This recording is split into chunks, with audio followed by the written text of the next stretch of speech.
তুমি আমাকে উপেক্ষা করিলে আমিও উপেক্ষা করিতে জানি, আর এত তোমাকে ভালোবাসি না যে তুমি মারাইয়া যাইবে আর আমি ধুলার মতো তোমার চরণতলে জড়াইয়া থাকিব। কমলা দেখা হইলে অন্য মনে মুখ ফিরাইয়া গম্ভীরভাবে চলিয়া যায়, যেন প্রকাশ করিতে চাহে, তোমাকে দয়া করিয়া স্বামী করিয়াছি বলিয়া এমন মনে করিও না যে তোমার পায়ে প্রাণ পড়িয়া আছে, এবং সেই জন্য যখনই দেখা হইবে তখনই মিষ্ট হাসিয়া প্রীতি সম্ভাষণ করিব। নমস্কার, আমার কথা কাহিনীর আলোয় আপনাদের সকলকে স্বাগত জানাই। আমি মৌবানী আবারও চলে এসেছি আপনাদের নতুন একটি গল্প শোনাবো বলে। দীর্ঘ কয়েকদিন পর আমি আবার চলে এলাম আপনাদের গল্প শোনাতে।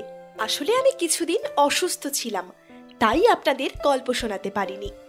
কিন্তু গল্প না শোনালে তো চলবে না। আপনারাও হয়তো অপেক্ষা করে থাকেন সপ্তাহের একটি দিনে একটি নতুন গল্প শোনার জন্য। তাই আর দেরি না করে আবারও আপনাদের জন্য নতুন একটি গল্প নিয়ে হাজির হলাম। আজ আপনাদের শোনাবো কথা সাহিত্যিক শরৎচন্দ্র চট্টোপাধ্যায়ের একটি ছোট গল্প, কাশীনাথ। গল্পটি আপনাদের ভীষণ ভালো লাগবে, কারণ কথা সাহিত্যিক শরৎচন্দ্র চট্টোপাধ্যায়ের গল্প বলে কথা, সে তো না ভালো লাগার কোনো উপায় নেই। তাহলে চলুন শুরু করছি আজকের গল্প। আর আপনাদের কাছে আমার একটাই অনুরোধ, আমার গল্পগুলি যদি আপনাদের ভালো লেগে থাকে তবে আমার চ্যানেলটিকে সাবস্ক্রাইব করে পাশে থাকবেন। আপনারা পাশে থাকলে তবেই তো উৎসাহ পাবো আরো অনেক দূর এগিয়ে যাওয়ার। চলুন বেশি কথা না বাড়িয়ে এবার শুরু করছি আজকের গল্প।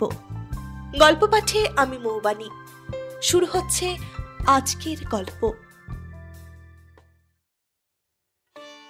রাত্রি 4টার সময় স্নানান্তে পূজাহ্নিক সমাপ্ত করিয়া টিকিটি বেশ উঁচু করিয়া বাঁধিয়া কাশীনাথ যখন ধনঞ্জয় ভট্টাচার্যের টোল ঘরের বারান্দায় বসিয়া দর্শনের সূত্র ও ভাষ্য গুনগুন স্বরে কণ্ঠস্থ করিত, তখন তাহার বাহ্য জগতের কথা আর মনে থাকিত না। প্রশস্ত ললাট দীর্ঘাকৃতি কাশীনাথ বন্দ্যোপাধ্যায় দর্শন শাস্ত্র গহনে প্রবেশ করিয়া আপনাকে দিশেহারা করিয়া ফেলিত। তাহাকে তদবস্থ দেখিয়া কত লোক কত কথা বলিত। কেহ কহিত সে তাহার পিতার ন্যায় পণ্ডিত হইবে, কেহ বলিত পিতার ন্যায় পড়িয়া পড়িয়া হয়তো পাগল হইয়া যাইবে। যাহারা তাহার বাতুল হইবার আশঙ্কা করিতেন তাহাদের মধ্যে কাশীনাথের মাতুল ছিলেন একজন। তিনি মধ্যে মধ্যে বলিতেন, বাপু, তুমি গরিবের ছেলে, তোমার অত পড়িয়া কি হইবে? যাহা শিখিয়াছ তাহাতেই কোনরূপে এক মুষ্টি আতপ তণ্ডুল, একখানা গামছা ও 2টা তৈজসপত্রের স্বচ্ছন্দে জোগাড় হইবে। অত পড়িয়া কি শেষে স্বর্গীয় বন্দ্যোপাধ্যায় মহাশয়ের মতো ঘরের কোণে চুপ করিয়া বসিয়া মাথা নাড়িতে থাকিবে? এখন যাহা আশা আছে তখন তাহাও থাকিবে না। এ সকল কথা কাশীনাথের এক কর্ণ দিয়া প্রবেশ করিত, অন্য কর্ণ দিয়া বাহির হইয়া যাইত। বাতুল হইয়া যাইবার আশঙ্কায় মাতুল তিরস্কার করিতেন। সংসারের কাজকর্ম কিছুই করে না দেখিয়া মাতুলানি তাড়না করিতেন। ব্যাকরণ সাহিত্যে ব্যুৎপন্ন হইয়াছে দেখিয়া বয়োজ্যেষ্ঠ মাতুল পুত্রেরা ঠাট্টা বিদ্রুপ করিত। কিন্তু কাশীনাথ হয় এ সকল অকাতরে সহ্য করিত, নয় এ সকল কথার গুরুত্বই অনুভব করিতে পারিত না। যাহা হোক, ফল একই দাঁড়াইয়াছিল। সে নিত্য যাহা করিত নিত্য তাহাই করিত। সন্ধ্যার সময় কখনো মাঠে মাঠে আপনার মনে ঘুরিয়া বেড়াইত, কখনো নদী তীরের একটা পুরাতন অশ্বত্থ বৃক্ষের শিকড়ের উপর বসিয়া অস্তগামী সূর্যের রক্তিমাভা কেমন করিয়া একটির পর একটি করিয়া আকাশের গায়ে মিলাইয়া যায় তাহাই দেখিতে থাকিত। কখনো গ্রামের জমিদার বাটির শিব মন্দিরে শিবের আরতি অর্ধ নিমিলিত নেত্রে অনুভব করিতে থাকিত, কখনো বা এ সকল কিছুই করিত না, শুধু মাতুলের চণ্ডীমণ্ডপের অন্ধকার নিভৃত কোণে কম্বলের আসন পাতিয়া চুপ করিয়া বসিয়া থাকিত, যেন জগতে তাহার কর্ম নাই, উদ্দেশ্য নাই, কামনা নাই। 12 বর্ষ বয়ক্রমকালে তাহার পিতৃবিয়োগ হইয়াছিল, এখন 28 বর্ষ বয়ক্রম হইয়াছে। এই 6 বৎসর কাল মাতুল ভবনে এই রূপেই কাটিয়া যাইতেছে। সে এখন কি করিতেছে, পরে কি করিবে, আগে কি করিয়াছিল, এখন কি করা প্রয়োজন ও উচিত, এসব কথা তাহার মনে আদৌ স্থান পাইত না। যেন তাহার এমনই করিয়া চিরদিন কাটিবে, যেন এমনই ভাবে চিরদিন মামার বাড়ির দুবেলা দুমুঠো ভাত ও তিরস্কার খাইতে পাইবে, যেন তাহাকে আর কোথাও যাইতে হইবে না, আর কিছুই করিতে হইবে না। তাহার সেই নীরব নিস্তব্ধ অন্ধকার কোণটি যেন চিরদিন তাহারই অধিকারে থাকিবে, কেহ কখনো সেটা দখল করিতে আসিবে না, কিংবা সরিয়া অন্যত্র বসিতে বলিবে না।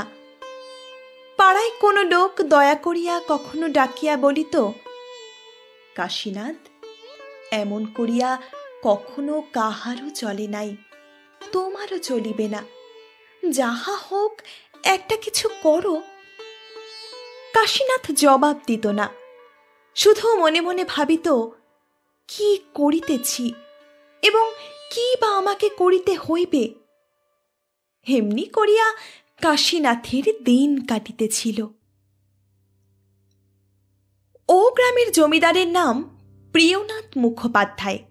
প্রিয়নাথবাবু মহাকুলীন ও অতিশয় ধনবান।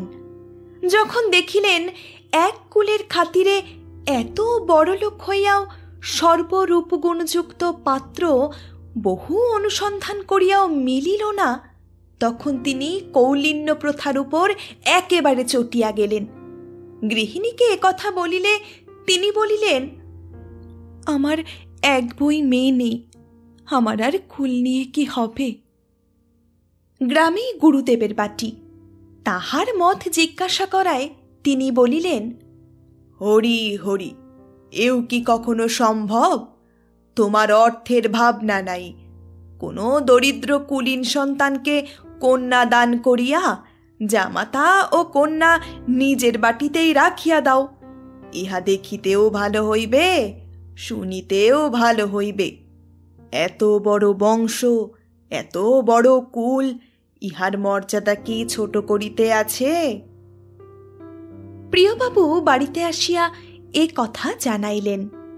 গৃহিণী সালহাতেই মত দিয়া বলিলেন, তাই করো, যে কটা দিন বাঁচি কমলা আমার কাছেই থাক। তাহাই হইল।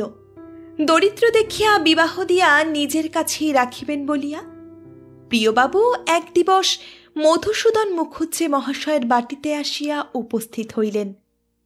মধুসূদন শর্মা তখন যজমান বাটিতে নিত্য পূজা করিতে যাইতেছিলেন। সহসা এত বড় সম্ভ্রান্ত ব্যক্তির আগমনে অত্যন্ত সংকুচিত হইয়া পড়িলেন। কোথায় বসিতে দিবেন তাহা খুঁজিয়া পাইলেন না। প্রিয়বাবু বুঝিলেন মধুসূদন কিঞ্চিৎ বিব্রত হইয়া পড়িয়াছেন। হাসিয়া বলিলেন, মহাশয়ের নিকট কিছু প্রয়োজন আছে, চলুন ভিতরে গিয়া বসি। আগে হ্যাঁ চলুন, কিন্তু তা না, তা কিছুই নয়, চলুন বসে সকল কথা বলছি। তখন দুইজন চণ্ডী মণ্ডপে আসিয়া বসিলেন। প্রিয়বাবু বলিলেন, তা আপনার ভাগিনেওটি কোথায়? আর কোথায়, ভট্টাচার্য মহাশয়ের টোলে পড়ছে। একবার ডেকে পাঠান। পাঠাচ্ছি, কিন্তু কোনো প্রয়োজন আছে কি? বিশেষ প্রয়োজন আছে। মধুসূদন ভট্টাচার্য কিছুতেই বুঝিয়া উঠিতে পারিলেন না সেই অকর্মণ্য ছোঁড়াটার সহিত এত বড় সম্ভ্রান্ত লোকের কি প্রয়োজন থাকিতে পারে। বরং একটু ভীত হইয়া কহিলেন, কিছু করেছে কি? কি করবে? তবে প্রিয়বাবু হাসিয়া বলিলেন, তাকে নিজের জামাতা করব মনে করেছি, এবং সেই সূত্রে আপনি আমার বৈবাহিক। বলিয়া প্রিয়বাবু জোরে হাসিয়া ফেলিলেন। সে কথা মনে হওয়ায় তাহার হাসি পাইয়াছিল। মধুসূদন তাহা জানিতে পারিলে বোধহয় আর কথাই কহিতেন না। ভট্টাচার্য বিস্ময় বিস্ফারিত নয়নে কিছুক্ষণ তাহার মুখপানে চাহিয়া থাকিয়া বলিলেন, কাকে? কাশীনাথকে? হ্যাঁ। কিন্তু কেন? অত বড় কুলীন সন্তান আমি আর সন্ধান করে পেলাম না। আপনার এ বিবাহে অমত আছে কি? অমত? এ তো পরম সৌভাগ্যের কথা, কিন্তু সে যে পাগল। পাগল? কই, এ কথা তো কখনো শুনি নাই। তার পিতা পাগল ছিল। কাশীনাথের পিতাকে প্রিয়বাবু বিলক্ষণ চিনিতেন, এবং ইহাও জানিতেন তাহাকে অনেকেই পাগল বলিত। প্রিয়বাবু ক্ষণকাল চিন্তা করিয়া বলিলেন, ছেলেটির নাম কি? আগে কাশীনাথ বন্দ্যোপাধ্যায়। তাকে ডেকে পাঠান, আমি একবার দেখব।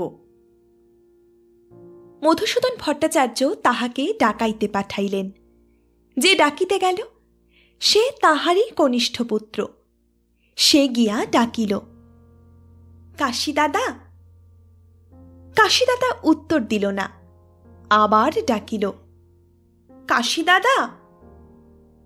এবার কাশীনাথ মুখ তুলিয়া চাহিয়া বলিল, কি? তোমাকে বাবা ডাকছেন। কেন? তা জানি নে, ও গায়ের জমিদার বাবু এসেছেন, তিনিই তোমাকে ডেকে পাঠিয়েছেন। কাশীনাথ ধীরে ধীরে পুঁথি বন্ধ করিয়া বাটি আসিয়া যেখানে প্রিয়বাবু ও তাহার মাতুল মহাশয় বসিয়াছিলেন সেইখানে আসিয়া উপবেশন করিল। প্রিয়বাবু তাহার অঙ্গ প্রত্যঙ্গ বেশ করিয়া নিরীক্ষণ করিয়া কহিলেন, কাশীনাথ, তা কোথায় ছিলে? আগে ভট্টাচার্য মহাশয় টোলে পড়ছিলাম। ব্যাকরণ পড়েছ? কাশীনাথ ঘাড় নাড়াইয়া জানাইল, সে পড়িয়াছে। সাহিত্য পড়েছ? সামান্যই পড়েছি। তা এখন কি পড়ছ? সাংখ্য দর্শন। প্রিয়বাবু বলিলেন, আচ্ছা, যাও পড়োগে। কাশীনাথ চলিয়া গেল। তাহাকে কেন ডাকাইয়া আনা হইল, কেন যাইতে বলা হইল, তাহা সে কিছুই বুঝিল না। টোলে আসিয়া পুনরায় পুঁথি খুলিয়া বসিল। সে চলিয়া গেলে প্রিয়বাবু বলিলেন, কি পাগলের না কিসের কথা বলছিলেন? না, পাগল ঠিক নয়, কিন্তু ওই একরকম, তাই কেউ কেউ একে পাগল বলে। কি রকম? সর্বদা পুঁথি নিয়ে বসে থাকে, না হয় আপন মনে ঘুরে বেড়ায়, কোনো কথায় বা কোনো কাজে থাকে না, এই রকম। আর কিছু করে? হয়তো কখনো বা একটা অন্ধকার ঘরের কোণে একা চুপ করে বসে থাকে। প্রিয়বাবু হাসিয়া বলিলেন, আর কিছু? এই হাসির অর্থ মধুসূদন ভট্টাচার্য যেন কতক বুঝিতে পারিলেন। অল্প অপ্রতিভভাবে বলিলেন, না, আর কিছু নয়। তবে বাটির ভেতর একবার জিজ্ঞাসা করে আসুন, তাদের যদি মত হয় তো এই মাসের মধ্যেই বিবাহ দিয়ে ফেলি। ভিতরে আসিয়া মধুসূদন গৃহিণীকে একথা জানাইলে তিনি যেন আকাশ হইতে পড়িলেন। বিস্ময়ের মাত্র কিঞ্চিত শমিত হইলে বলিলেন, কাশীর সঙ্গে প্রিয়বাবুর মেয়ের বিয়ে? তুমি কি পাগল হলে নাকি? এতে পাগলের কথা কি আছে? নাই কি? কাশীনাথ কত বড় কুলীনের ছেলে, মনে আছে কি? গৃহিণী দীর্ঘ নিঃশ্বাস ফেলিয়া বলিলেন, আমার হরির সঙ্গে হয় না। দুইজনেই জানিতেন তাহা হয় না। কর্তাও দীর্ঘ নিঃশ্বাস ফেলিয়া বলিলেন, তোমার মত কি? গৃহিণী বিষণ্নভাবে বলিলেন, মত আর কি, হয় হোক। কর্তা বাহিরে আসিয়া কাষ্ঠ হাসি হাসিয়া বলিলেন, ব্রাহ্মণীর এতে আনন্দের সীমা নাই। উনি কাশীর জননী স্থানীয়া। যখন কাশীনাথ 2 বছরের, তখন আমার ভগিনীর মৃত্যু হয়। সেই অবধি একরকম উনি মানুষ করেছেন। তারপর যখন স্বর্গীয় বারুজ্জে মশায়ের পরলোক হয়, তদবধি তো এইখানেই আছে। প্রিয়বাবু কহিলেন, সমস্তই আমি জানি, তবে আজই সমস্ত স্থির করে ফেলুন। কি স্থির করতে হবে? আপনার যেদিন সুবিধা হবে সেই দিনই আমি আশীর্বাদ করে আসব। সে কথা নয়, কৌলিন্যের মর্যাদাটা। সে বিষয়ে আমি আর কি স্থির করব? মশাই যা অনুমতি করবেন তাই হবে। তবে আপনার ভাবি জামাতার মাতুলানি, তিনি মাতৃস্থানীয়া, তার মত একবার শোনা আবশ্যক। অবশ্য অবশ্য, তাই তো বলছিলাম। পরে মাতুলানির মত লইয়া প্রিয়বাবুর স্বইচ্ছায় স্থির হইয়া গেল যে জননী স্থানীয়া ভট্টাচার্য গৃহিণী 1,000 নগদ না লইয়া কাশীনাথের কিছুতেই বিবাহ দিবেন না। তাহাই হইল। প্রিয়নাথবাবু ইহাতে আপত্তি করিলেন না। পূর্বে যাহাই হোক, যখন দেখিল সে রীতিমতো স্থায়ী রূপ ঘরজামাই হইয়া পড়িয়াছে, তখন কাশীনাথের মনে আর সুখ রহিল না। এখন সে যেখানে ইচ্ছা সেখানে আর যাইতে পারে না, যথা ইচ্ছা তথায় দাঁড়াইতে পায় না, যাহার তাহার সহিত কথা কহিতে পায় না। সব জিনিস হইতে তাহাকে যেন পৃথক করিয়া রাখা হইয়াছে। সে যেখানে যাইতে চাহে সেইখানেই হয়তো তাহার শ্বশুরের অমত হয়, না হয় শাশুড়ি ঠাকুরানী ঝঙ্কার দিয়া বলিয়া উঠেন, কি আমার জামাই অমুকের মাটিতে মারাইবে? জামাই অমনি সংকুচিত হইয়া যায়। কেন এমন হইল, কেন তাহাকে এমন করিয়া রাখা হইতেছে, এমন করিয়া তাহার কি উদ্দেশ্য সাধিত হইবে, কাশীনাথ তাহা কিছুতেই হৃদয়ঙ্গম করিয়া উঠিতে পারে না। সময়ে সময়ে মনকে প্রবোধ দেয়, আমি কি আর যে সে লোক আছি যে যা তা করিব? কিন্তু ভিতরটা কাঁদিয়া বলে, স্বস্তি পাই না, স্বস্তি পাই না। সে কণ্টকময় বনে স্বেচ্ছায় ঘুরিয়া ফিরিয়া বেড়াইত, এখন স্বর্ণপিঞ্জরে আবদ্ধ হইয়া তাহা বুঝিতে পারে। অসীম উদ্দাম সাগরে ভাসিয়া যাইতেছিল, এখন তাহাকে একটা চতুর্দিকে বাঁধা পুষ্করিণীতে ছাড়িয়া দেওয়া হইয়াছে। সাগরে যে সে বড় সুখে ভাসিয়া যাইতেছিল তাহা নহে, সেখানে ঝড় বৃষ্টি ও তরঙ্গে উৎপীড়িত হইতে হইয়াছিল। কিন্তু এই নির্মল সরোবর তাহার আরো কষ্টকর বোধ হইতে লাগিল। এক এক সময়ে মনে হইত যেন 1 কটাহ উষ্ণ জলে তাকে ছাড়িয়া দেওয়া হইয়াছে। সকলে মিলিয়া মিশিয়া পরামর্শ করিয়া তাহার দেহটাকে কিনিয়া লইয়াছে। সেটা যেন আর তাহার নিজের নাই। মাথায় সে টিকি নাই, কণ্ঠে সে তুলসীর মালা নাই, সে খালি পা নাই, সে খালি গা নাই, সে ধনঞ্জয় ভট্টাচার্যের টোল নাই, নদীর ধারের অশ্বত্থ বৃক্ষ নাই, চণ্ডী মণ্ডপের কোণ নাই, কিছুই নাই। সে নবজন্ম লাভ করিয়া পূর্বজন্মের সমস্ত বস্তু ঝাড়িয়া ঝুড়িয়া ফেলিয়া দিয়াছে, কিংবা তাহার দেহ ও মন যেন বিবাদ করিয়া পৃথক হইয়া গিয়াছে। সন্ধ্যার সময় মনটা যখন নদীর ধারের অশ্বত্থ বৃক্ষমূলে কি মাঠের ভিতর কৃষক দিগের মধ্যে বিচরণ করিতে থাকে, দেহখানা তখন হয়তো চমৎকার বেশভূষায় বিভূষিত হইয়া গাড়ি চড়িয়া বেড়াইয়া আসে। মনটা যখন কোমরে গামছা বাঁধিয়া নদীর জলে ঝাঁপাইয়া পড়ে, দেহটা হয়তো তখন জলচৌকির ওপর বসিয়া ভৃত্য হস্তে সাবান জলে পরিষ্কৃত হইতে থাকে। এই রূপে একটা কাশীনাথ সর্বদা দুইটা কাজ করিয়া বেড়ায়, অথচ কোনোটাই তাহার সর্বাঙ্গ সুন্দর হয় না, সম্পূর্ণ হয় না। কতদিন এই রূপে কাটিল। 1 মাস 2 মাস করিয়া শ্বশুরালয়ে তাহার 1 বৎসর কাটিয়া গেল। প্রথমে কয়েক মাস তাহার মন্দ অতিবাহিত হয় নাই। আমোদে উৎসাহে, বিশেষ একটা নূতনত্বের মোহে সে নিজের অবস্থার দোষ গুণ বিশেষ পর্যবেক্ষণ করিয়া দেখিবার সময় পায় নাই। যখন পাইল, তখন দিন দিন শুকাইতে লাগিল। অপর কেহ এ কথা বুঝিতে না পারিলেও কমলা বুঝিল। তাহার চক্ষু স্বামীর অবস্থা ধরিয়া ফেলিল। একদিন সে বলিল, তুমি এমন শুকিয়ে যাচ্ছ কেন? কে বললে? আমার চোখ বললে। ভুল বলছে। কি হয়েছে আমাকে বলবে না? কিছুই তো হয়নি। হয়েছে। হয়নি। নিশ্চয়ই হয়েছে। আমার মন সব জানতে পারে। কাশীনাথ মুখ ফিরাইয়া বলিল, তুমি বড় বিরক্ত করো, আমি এখান থেকে যাই। কাশীনাথ চলিয়া যাই দেখিয়া কমলা হাত ধরিল। কাতর হইয়া কহিল, যেও না, আমি আর কোনো কথা জিজ্ঞাসা করব না।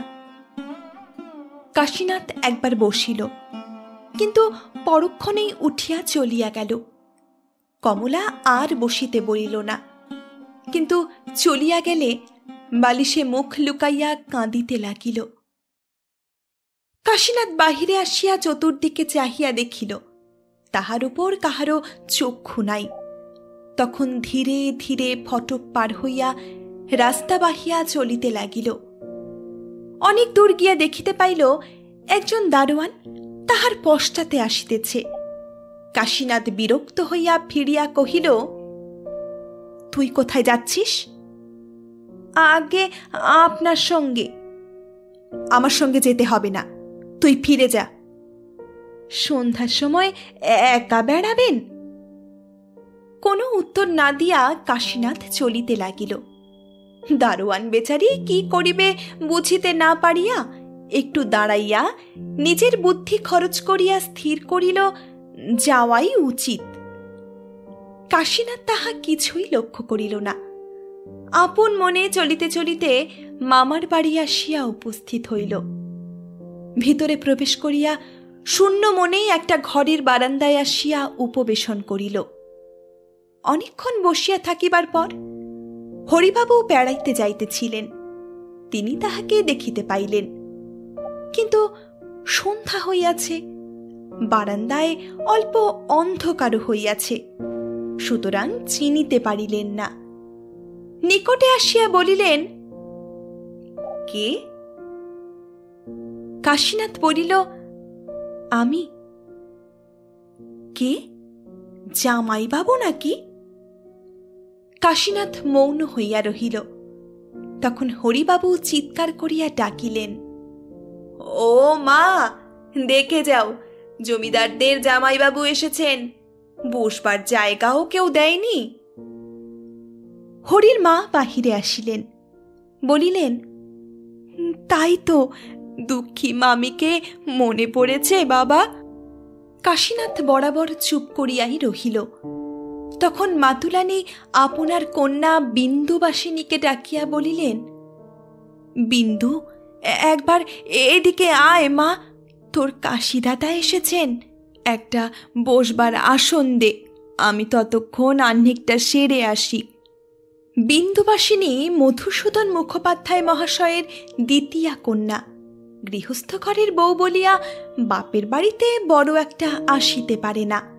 আজ মাসখানেক হইল এখানে আসিয়াছে।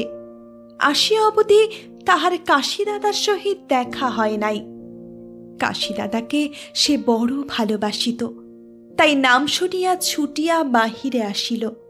আসিয়া দেখিল কেহ কোথাও নাই, শুধু একজন বাবু অন্ধকারে বারান্দায় বসিয়া আছে। এরূপ কাশীদাদা পূর্বে সে দেখে নাই। বড়লোকের জামাতা হইয়াছে এবং বাবু হইয়াছে দেখিয়া তাহার হাসি আসিল, কিন্তু নিকটে আসিয়া অন্ধকারেও দাদার মুখখানা এত ম্লান বোধ হইল যে সে আর হাসিতে পারিল না। কাশীনাথের মুখ ম্লান হইতে পূর্বে কেহ দেখে নাই, বিশেষ বিন্দু। বাড়ির মধ্যে সেই কেবল কাশীনাথকে কিঞ্চিত চিনিতে পারিয়াছিল। সে নিকটে আসিয়া সস্নেহে হাত ধরিয়া বলিল, কাশীদাদা, এখানে একলা কেন? চলো, আমার ঘরে গিয়ে বসবে, চলো। কাশীনাথ বিন্দুর ঘরে আসিয়া শয্যার উপর উপবেশন করিল। বিন্দু কহিল, কাশীদাদা, আমি কতদিন এসেছি, তুমি একদিনও দেখতে আসনি কেন? আসতে পারিনি বোন। কেন আসতে পারোনি? আসতে দেয় না। আসতে দেয় না? সে কি? ওই রকম। বিন্দু দুঃখিত হইয়া জিজ্ঞাসা করিল, তোমাকে যেখানে ইচ্ছা সেখানে যেতে দেয় না? না, দেয় না। আমি কোথাও গেলে শ্বশুর মশাইয়ের অপমান বোধ হয়। বিন্দু বুঝিল এ সকল কথা বলিতে কাশীনাথের ক্লেশ বোধ হইতেছে, তাই অন্য কথা পারিয়া বলিল, দাদা, তোমার বউ দেখালে না? কাশীনাথ মৌন হইয়া রহিল। বিন্দু আবার বলিল, কেমন বউ হয়েছে? ভালো, তবে আমি একদিন গিয়ে দেখে আসব। কাশীনাথ মুখ তুলিয়া বিন্দুর মুখের পানে চাহিয়া বলিল, যেও। এমন সময়ে গুম গুম শব্দে একখানা গাড়ি আসিয়া সদরে থামিল। বিন্দু বলিল, ওই বুঝি তোমার গাড়ি এলো, বোধ হয়। যাবার সময় জিজ্ঞাসা করিল, কবে যাবে? কোথায়? বউ দেখতে। বিন্দু মুখ টিপিয়া হাসিয়া বলিল, তোমার যবে সুবিধা হবে সেই দিন এসে নিয়ে যেও। কাল আসব? এসো। পরদিন কাশীনাথ গাড়ি লইয়া নিজে আসিল। বিন্দুর যাইবার সময় কোথা হইতে হরিবাবু আসিয়া পড়িলেন।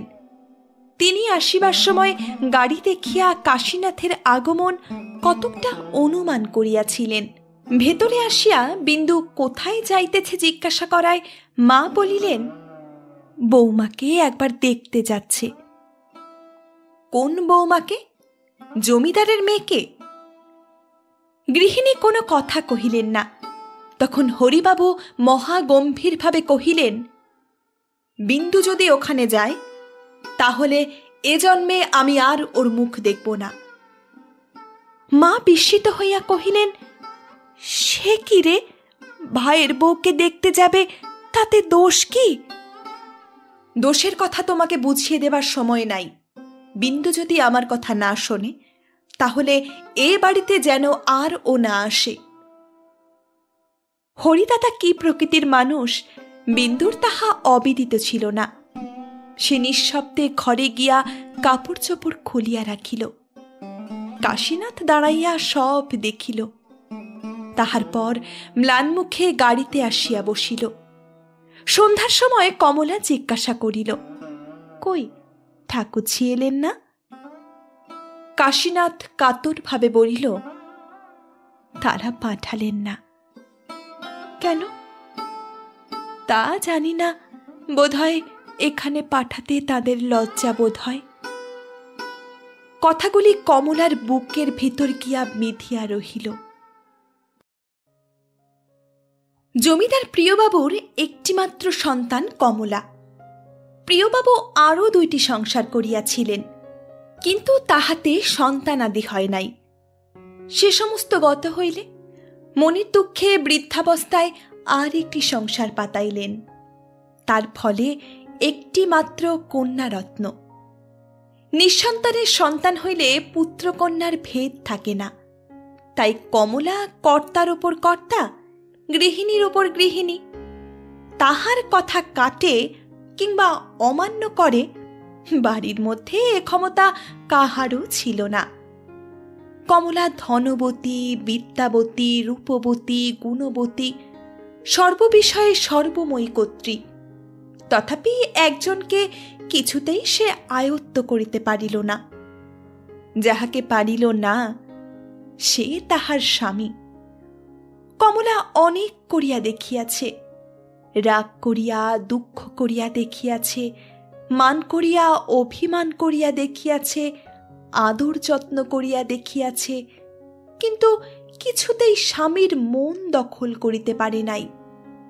দখল করা দূরে থাকুক, তাহার বোধহয় কাছে যাইতেও পারে নাই। একটা দরিদ্র লোক যে কত বড় মন লইয়া তাহার স্বামী হইয়া আসিয়াছে তাহা সে কিছুতেই নির্ণয় করিয়া উঠিতে পারে না। নিত্য 2 বেলা কমলা প্রার্থনা করিত, ঠাকুর, ওর মনটি আমাকে ধরিয়ে দাও। সময় সময়ে মনে করিত, বোধহয় মনই নাই, তাই ধরিতে পারি না। কমলার নিকট তাহার স্বামী একটি জটিল রহস্য বলিয়া মনে হইত। যত দিন যাইতে লাগিল, উদ্বেগের পন্থা পাওয়া দূরে থাক, তত অধিক জটিল বলিয়া মনে হইত। কখনো সে ভাবিত, স্বামীর এত অধিক ভালোবাসা বোধ হয় কোনো স্ত্রী কখনো লাভ করে নাই। কখনো মনে হইত, এত দারুণ উপেক্ষাও বোধ হয় কখনো কাহাকেও ভোগ করিতে হয় নাই। তথাপি কমলার দিন কাটিতে লাগিল। শুধু কাটে না কাশীনাথের, পুঁথিতেও আর মন বসে না। চুপ করিয়া বসিয়া থাকিতেও বিরক্তি বোধ হয়। কথাবার্তা আমোদ আহ্লাদেও প্রবৃত্তি হয় না। অমন হৃষ্টপুষ্ট শরীর কৃশ হইতে লাগিল, অমন গৌরবর্ণ কালো হইতে লাগিল। ক্রমশ ক্ষয় হইয়া আসিতেছে দেখিয়া কমলা কপালে করাঘাত করিল। পূর্বে সে প্রতিজ্ঞা করিয়াছিল, এ কথা আর জিজ্ঞাসা করিবে না, কিন্তু সে প্রতিজ্ঞা আর রক্ষা করা চলিল না। স্বামী আসিলে তাহার পায়ে লুটাইয়া পড়িয়া কাঁদিতে লাগিল। কাশীনাথ বিব্রত হইয়া কমলার হাত ধরিয়া তাহাকে তুলিবার চেষ্টা করিল, কিন্তু কিছুতেই তুলিতে পারিল না। কি হয়েছে, কাঁদছ কেন? কমলা কথা কহিল না। বহুক্ষণ কাঁদিয়া কাটিয়া পায়ের ওপর মুখ রাখিয়া কহিল, তুমি আমাকে একেবারে মেরে ফেলো, এমন একটু একটু করে পুড়িও না। কাশীনাথ অত্যন্ত বিস্মিত হইল। কেন, করেছি কি? তাকে তুমি জানো না? কই, কিছুই না। আর যা ইচ্ছে করো, কিন্তু আমার দাঁড়াবার একটু স্থান রেখো। এবার কাশীনাথ কমলাকে তুলিতে পারিল। কাছে বসাইয়া আদর করিয়া জিজ্ঞাসা করিল, কি হয়েছে, বেশ করে বুঝিয়ে বলো দেখি। তুমি রোজ রোজ এমন হয়ে যাচ্ছ কেন? আমার শরীর কি বড় মন্দ করেছে? কমলা চোখে আঁচল দিয়া কাঁদিতেছিল। সেইভাবেই ঘাড় নাড়িয়া জানাইল, হয়েছে। আমিও বুঝতে পারি হয়েছে, কিন্তু কি করব বলো?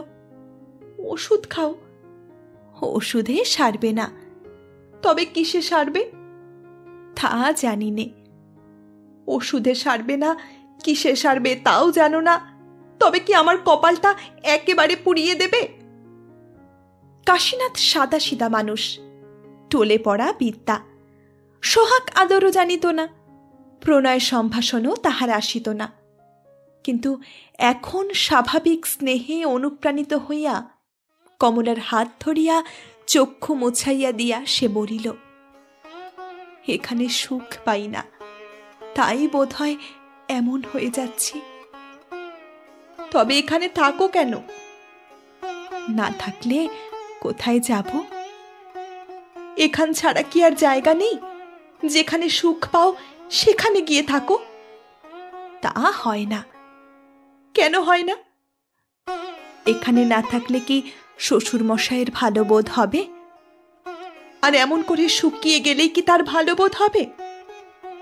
ভালো বোধ হবে না, কিন্তু উপায় কি? তোমার বাবা গরিব দেখে। কমলা মুখ চাপিয়া ধরিল। ছি, ওসব কথা বলো না, আমাকে সব কথা খুলে বলো, আমি উপায় করে দেব। সব কথা তোমাকে খুলে বলা যায় না। আবার কিছুক্ষণ মৌন থাকিয়া কহিল, এইসব দেখে শুনে মনে হয় আমাদের এ বিয়ে না হলেই ভালো হতো। কেন, তুমিই বলো, আমাকে পেয়েও কি একদিনের তরেও সুখী হয়েছ?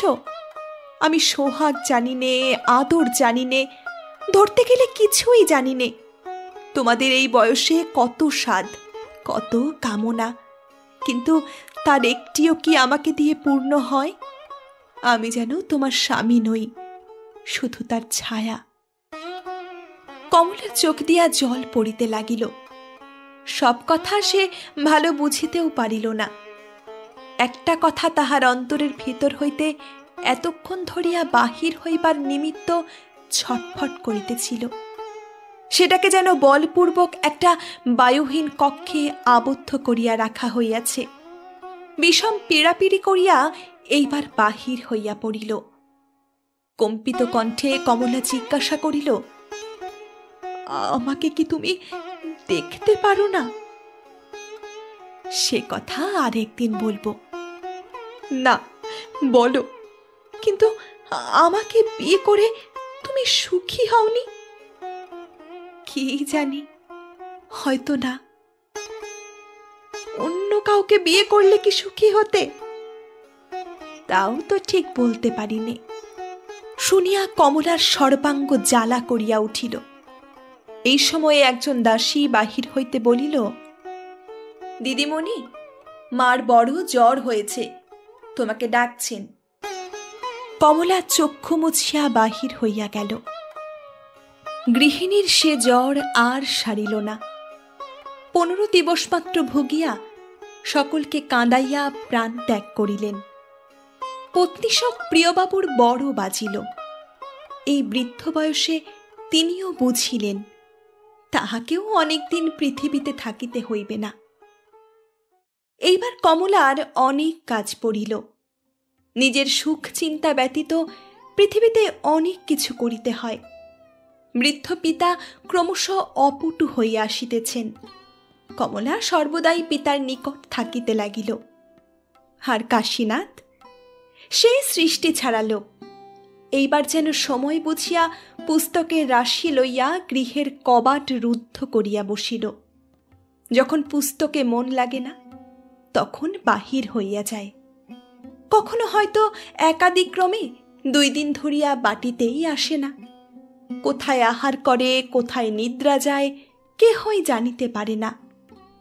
এসব দেখিয়া শুনিয়া কমলা একরকম হতাশ হইয়া হাল ছাড়িয়া দিয়াছে। সে যুবতী হইলেও এখনো বালিকা মাত্র। স্বামী প্রীতি, স্বামী ভক্তি এখনো তাহার শিক্ষা হয় নাই। শিখিতে ছিল, বাধা পড়িয়াছে। আবার স্বামী কর্তৃকই বাধা পড়িয়াছে। তাহার দোষ কি? সে যাহা শিখিয়াছিল ক্রমশ ভুলিতে লাগিল। যেসব সোনার দাগ বুকের মাঝে ঈষৎ পড়িয়াছিল, তাহা এখনো উজ্জ্বল হয় নাই। বাহিরের সৌন্দর্য এখনো ভিতরে প্রতিবিম্বিত হইতে পারে নাই। অযত্নে, অসাবধানে তাহা ক্রমশ ক্ষয় হইয়া আসিতে লাগিল। শেষে যখন একেবারে মিলাইয়া গেল, কমলা তখন জানিতেও পারিল না। একখানা ভগ্ন অট্টালিকার 2-1খানা ইট, 2-1 টুকরো কাঠ পাথর বুকের মধ্যে ইতস্তত নিক্ষিপ্ত আছে। কখনো কখনো দেখিতে পাইত, কিন্তু সে সকল একত্র করিয়া আবার জোড়া দিয়া অট্টালিকা গাঁথিবার তাহার ইচ্ছাও ছিল না, সামর্থ্যও ছিল না। এখানে একসময়ে একটা রাজপ্রাসাদ ছিল, প্রমোদ কানন ছিল, স্বপ্নের ঘোরে আসিয়াছিল। স্বপ্ন শেষে চলিয়া গিয়াছে। সে স্বপ্ন ফিরিয়া দেখিবারও তাহার আর সাধ নাই। যাহা গিয়াছে তাহা গিয়াছে। বৃদ্ধ পিতার সেবা করিয়া, দাসদাসীকে আদর যত্ন করিয়া কর্মসুখে তাহার দিন অতিবাহিত হইয়া যাইতেছে। কিন্তু একের যাহাতে সুখ হয়, অন্যের তাহাতে তো হয় না। কমলা সে সুখ অনুভব করিতে লাগিল। বুড়া ঝি তাহাতে মর্মে ক্লেশ পাইতে লাগিল। অনেক দেখিয়া শুনিয়া সে গোপনে এক দিবস প্রিয়বাবুকে কহিল, জামাইবাবু যেন কিরকম হয়ে যাচ্ছেন, কখনো বাড়িতে থাকেন, কখনো চলে যান, কখন কি করেন বাড়ির কেউ জানতে পারে না। দিদিমণির সঙ্গেও বোধহয় কথাবার্তা নেই। প্রিয়বাবু নিজের শরীর ও মন লইয়া বিব্রত ছিলেন, এ সকল দেখিতে পাইতেন না। বৃদ্ধা দাসীর কথায় তাহার চৈতন্য হইল। কমলা আসিলে সস্নেহে কহিলেন, মা, আমি যা জিজ্ঞাসা করব তার যথার্থ উত্তর দেবে? কমলা পিতার মুখবাণে চাহিয়া জিজ্ঞাসা করিল, কি কথা বাবা? দেখ মা, আমাকে লজ্জা করবার আবশ্যক নাই। বাপের কাছে বিপদের সময় কোনো কথা গোপন করতেও নাই। আমাকে সব কথা খুলে বল, আমি নিজে সমস্ত মিটিয়ে দেব। কমলা মৌন হইয়া রহিল। প্রিয়বাবু আবার কহিলেন, সুখে থাকবে বলে তোমাকে সুপাত্রের হাতে দিয়েছি, তুমি ছাড়া আমার আর কেউ নাই। কিন্তু তোমাকে অসুখী দেখে মরেও আমার সুখ নেই। বৃদ্ধের চক্ষু দিয়া জল গড়াইয়া পড়িল। কমলার চক্ষু দিয়াও জল পড়িতেছিল।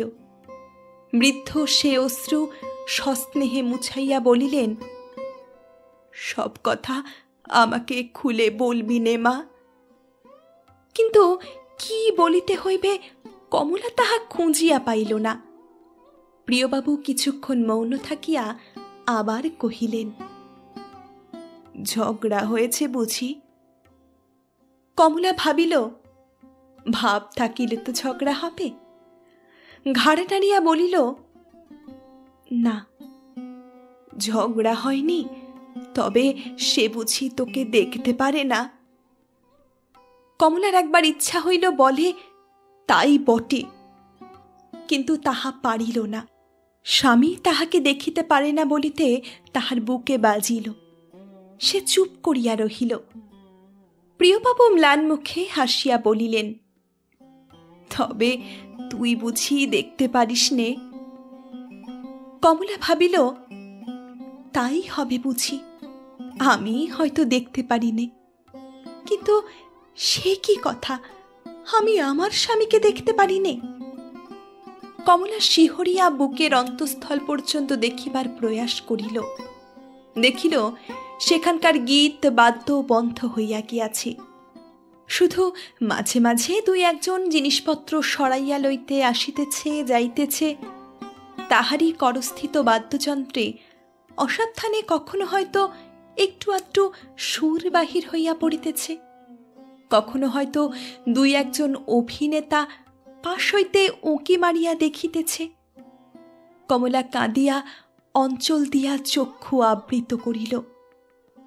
প্রিয়বাবু অতিশয় কাতর হইলেন, বলিলেন, কেন কাঁদিস মা?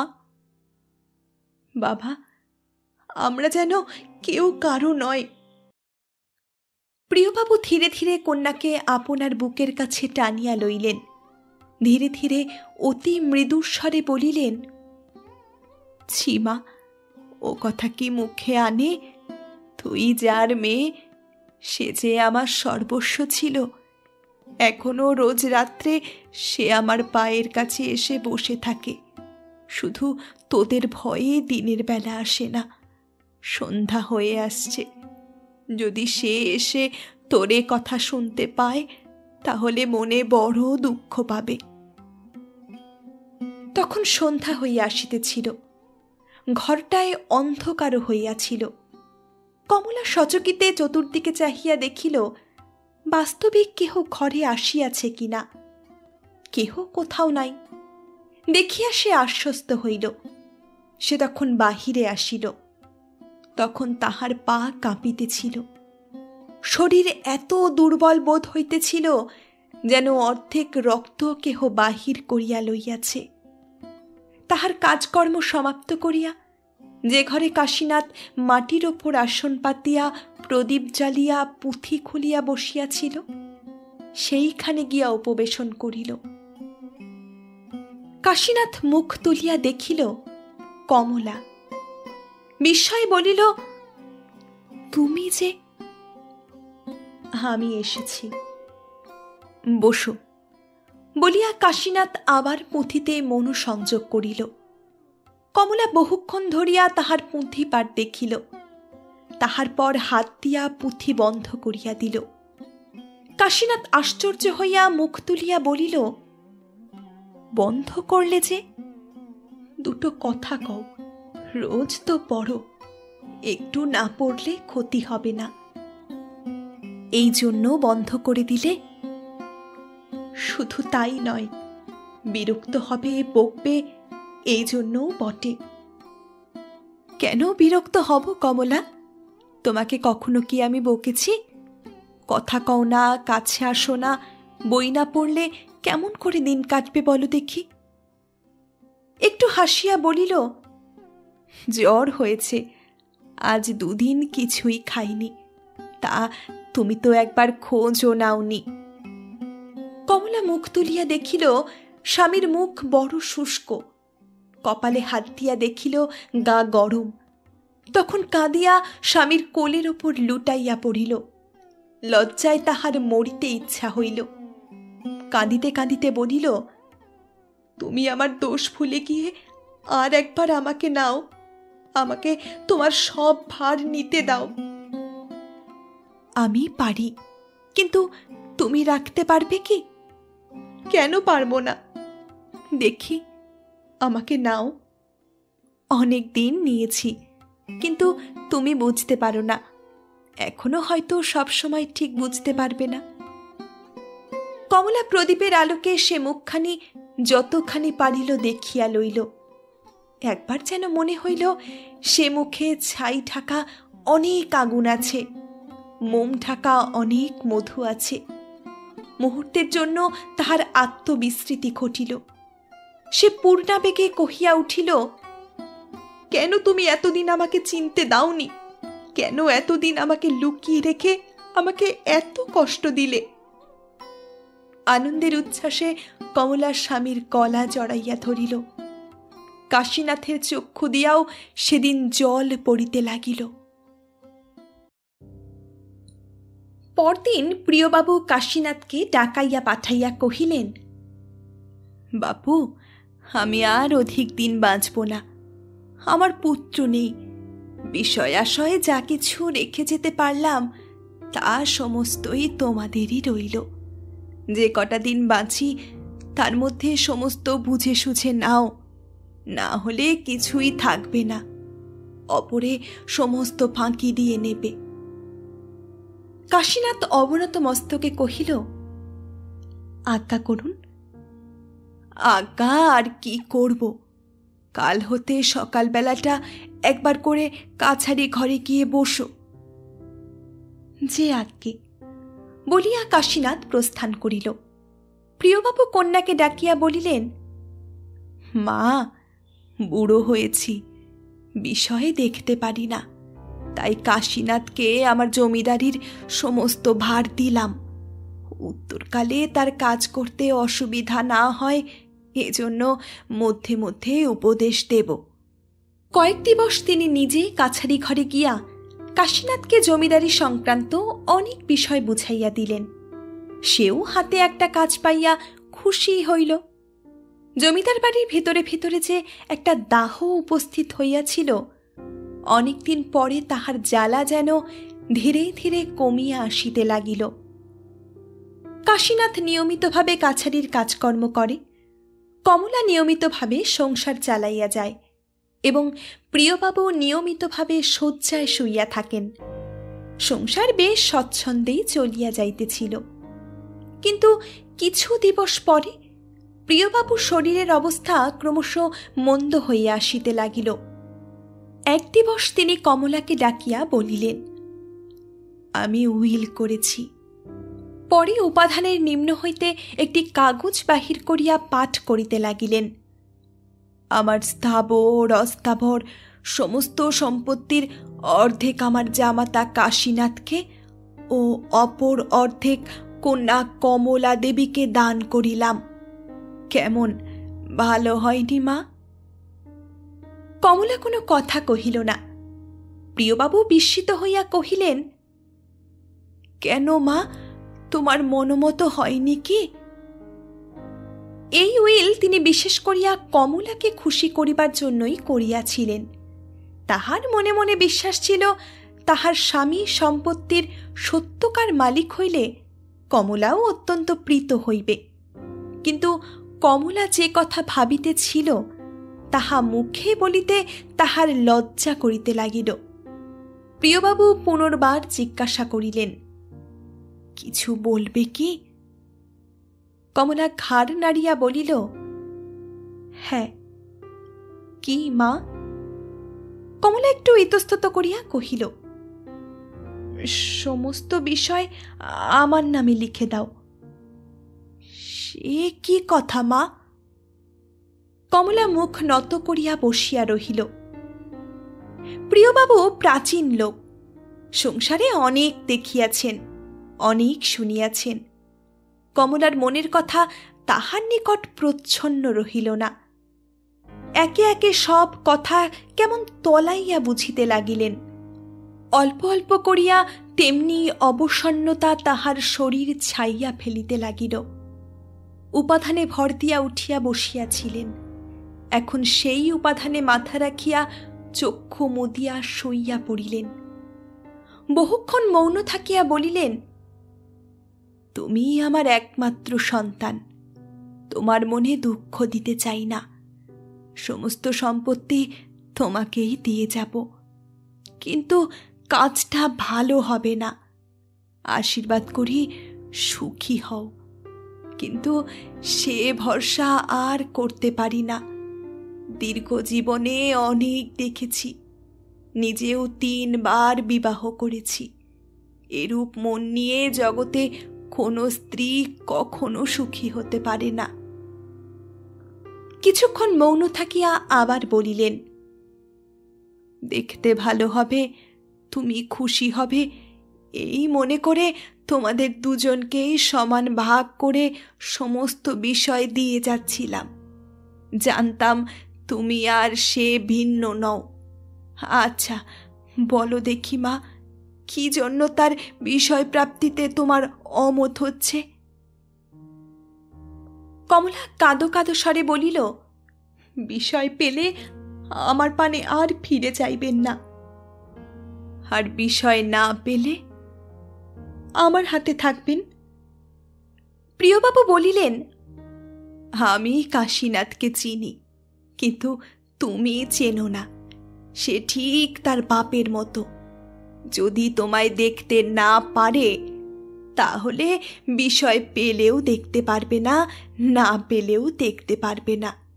আর কমলা, এমন করেই কি স্বামীকে হাতে রাখা যায়?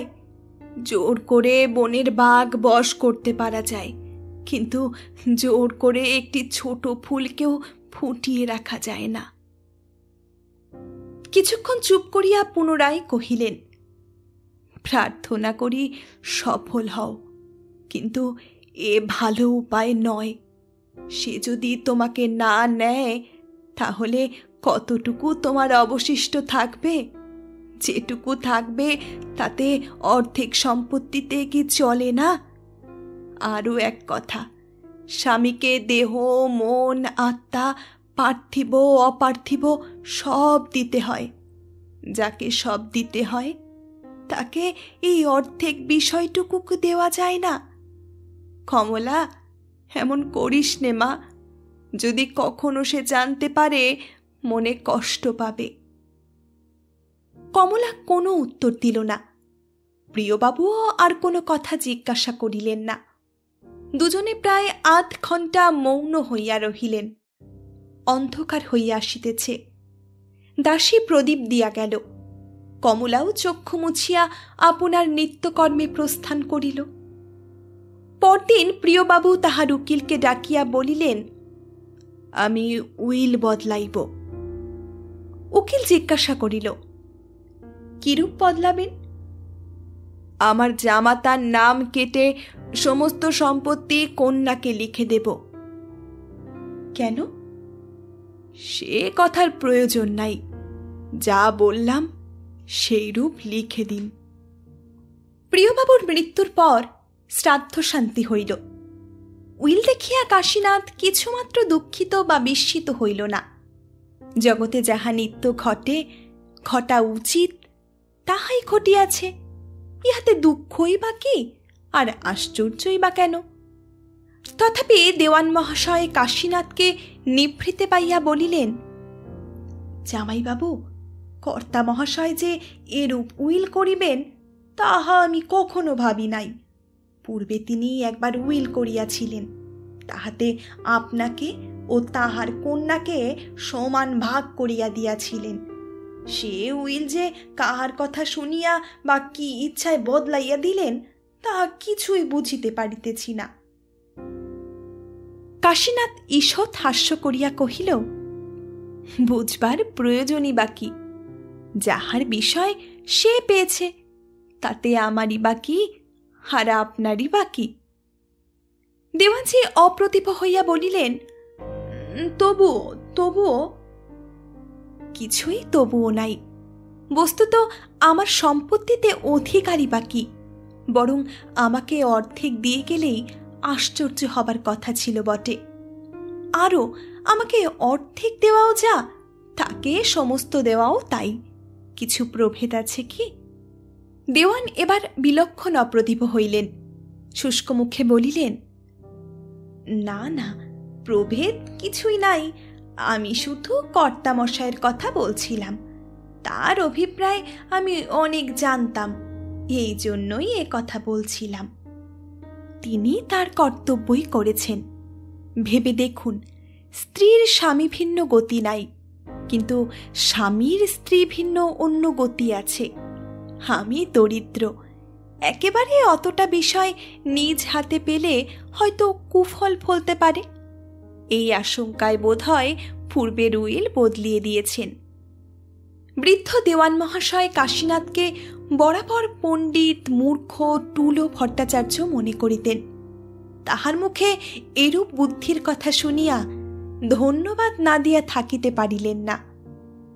এইরূপে বৃদ্ধ দেওয়ান উত্তরোত্তর কাশীনাথের বিজ্ঞতার যত পরিচয় পাইতে লাগিলেন, অন্যদিকে কমলার উত্তরোত্তর তত অজ্ঞতার পরিচয় পাইতে লাগিলেন।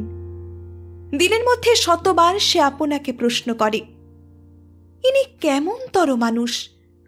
শতবার বিফল প্রশ্ন শুষ্ক মুখে ফিরিয়া আসিয়া কহে, বুঝিতে পারি না। সহস্র পরিশ্রমে, সহস্র চেষ্টায় কমলা কিছুতেই স্থির করিতে পারে না, এই দুই হাত পা সমন্বিত মানুষটা কিসে নির্মিত? মনটা তাহার নিজের শরীরের ভিতর রাখিয়াছে, না আর কাহারো কাছে জমা দিয়ে আসিয়াছে?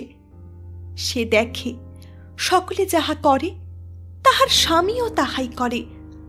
আহার করে, নিদ্রা যায়, জমিদারির কাজকর্ম, সংসারের কাজকর্ম সমস্তই করে, সমস্ত বিষয়ে যত্নশীল, অথচ সমস্ত বিষয়ে উদাসীন। কি যে তাহার স্বামী ভালোবাসে, কিসে যে তাহার অধিক স্পৃহা, এতদিনেও কমলা তাহা ধরিতে পারিল না। কমলার অসুখের সময়ে কাশীনাথ অনিমেষ চোখে দিবারাত্রি তাহার শয্যা পার্শ্বে বসিয়া থাকিত।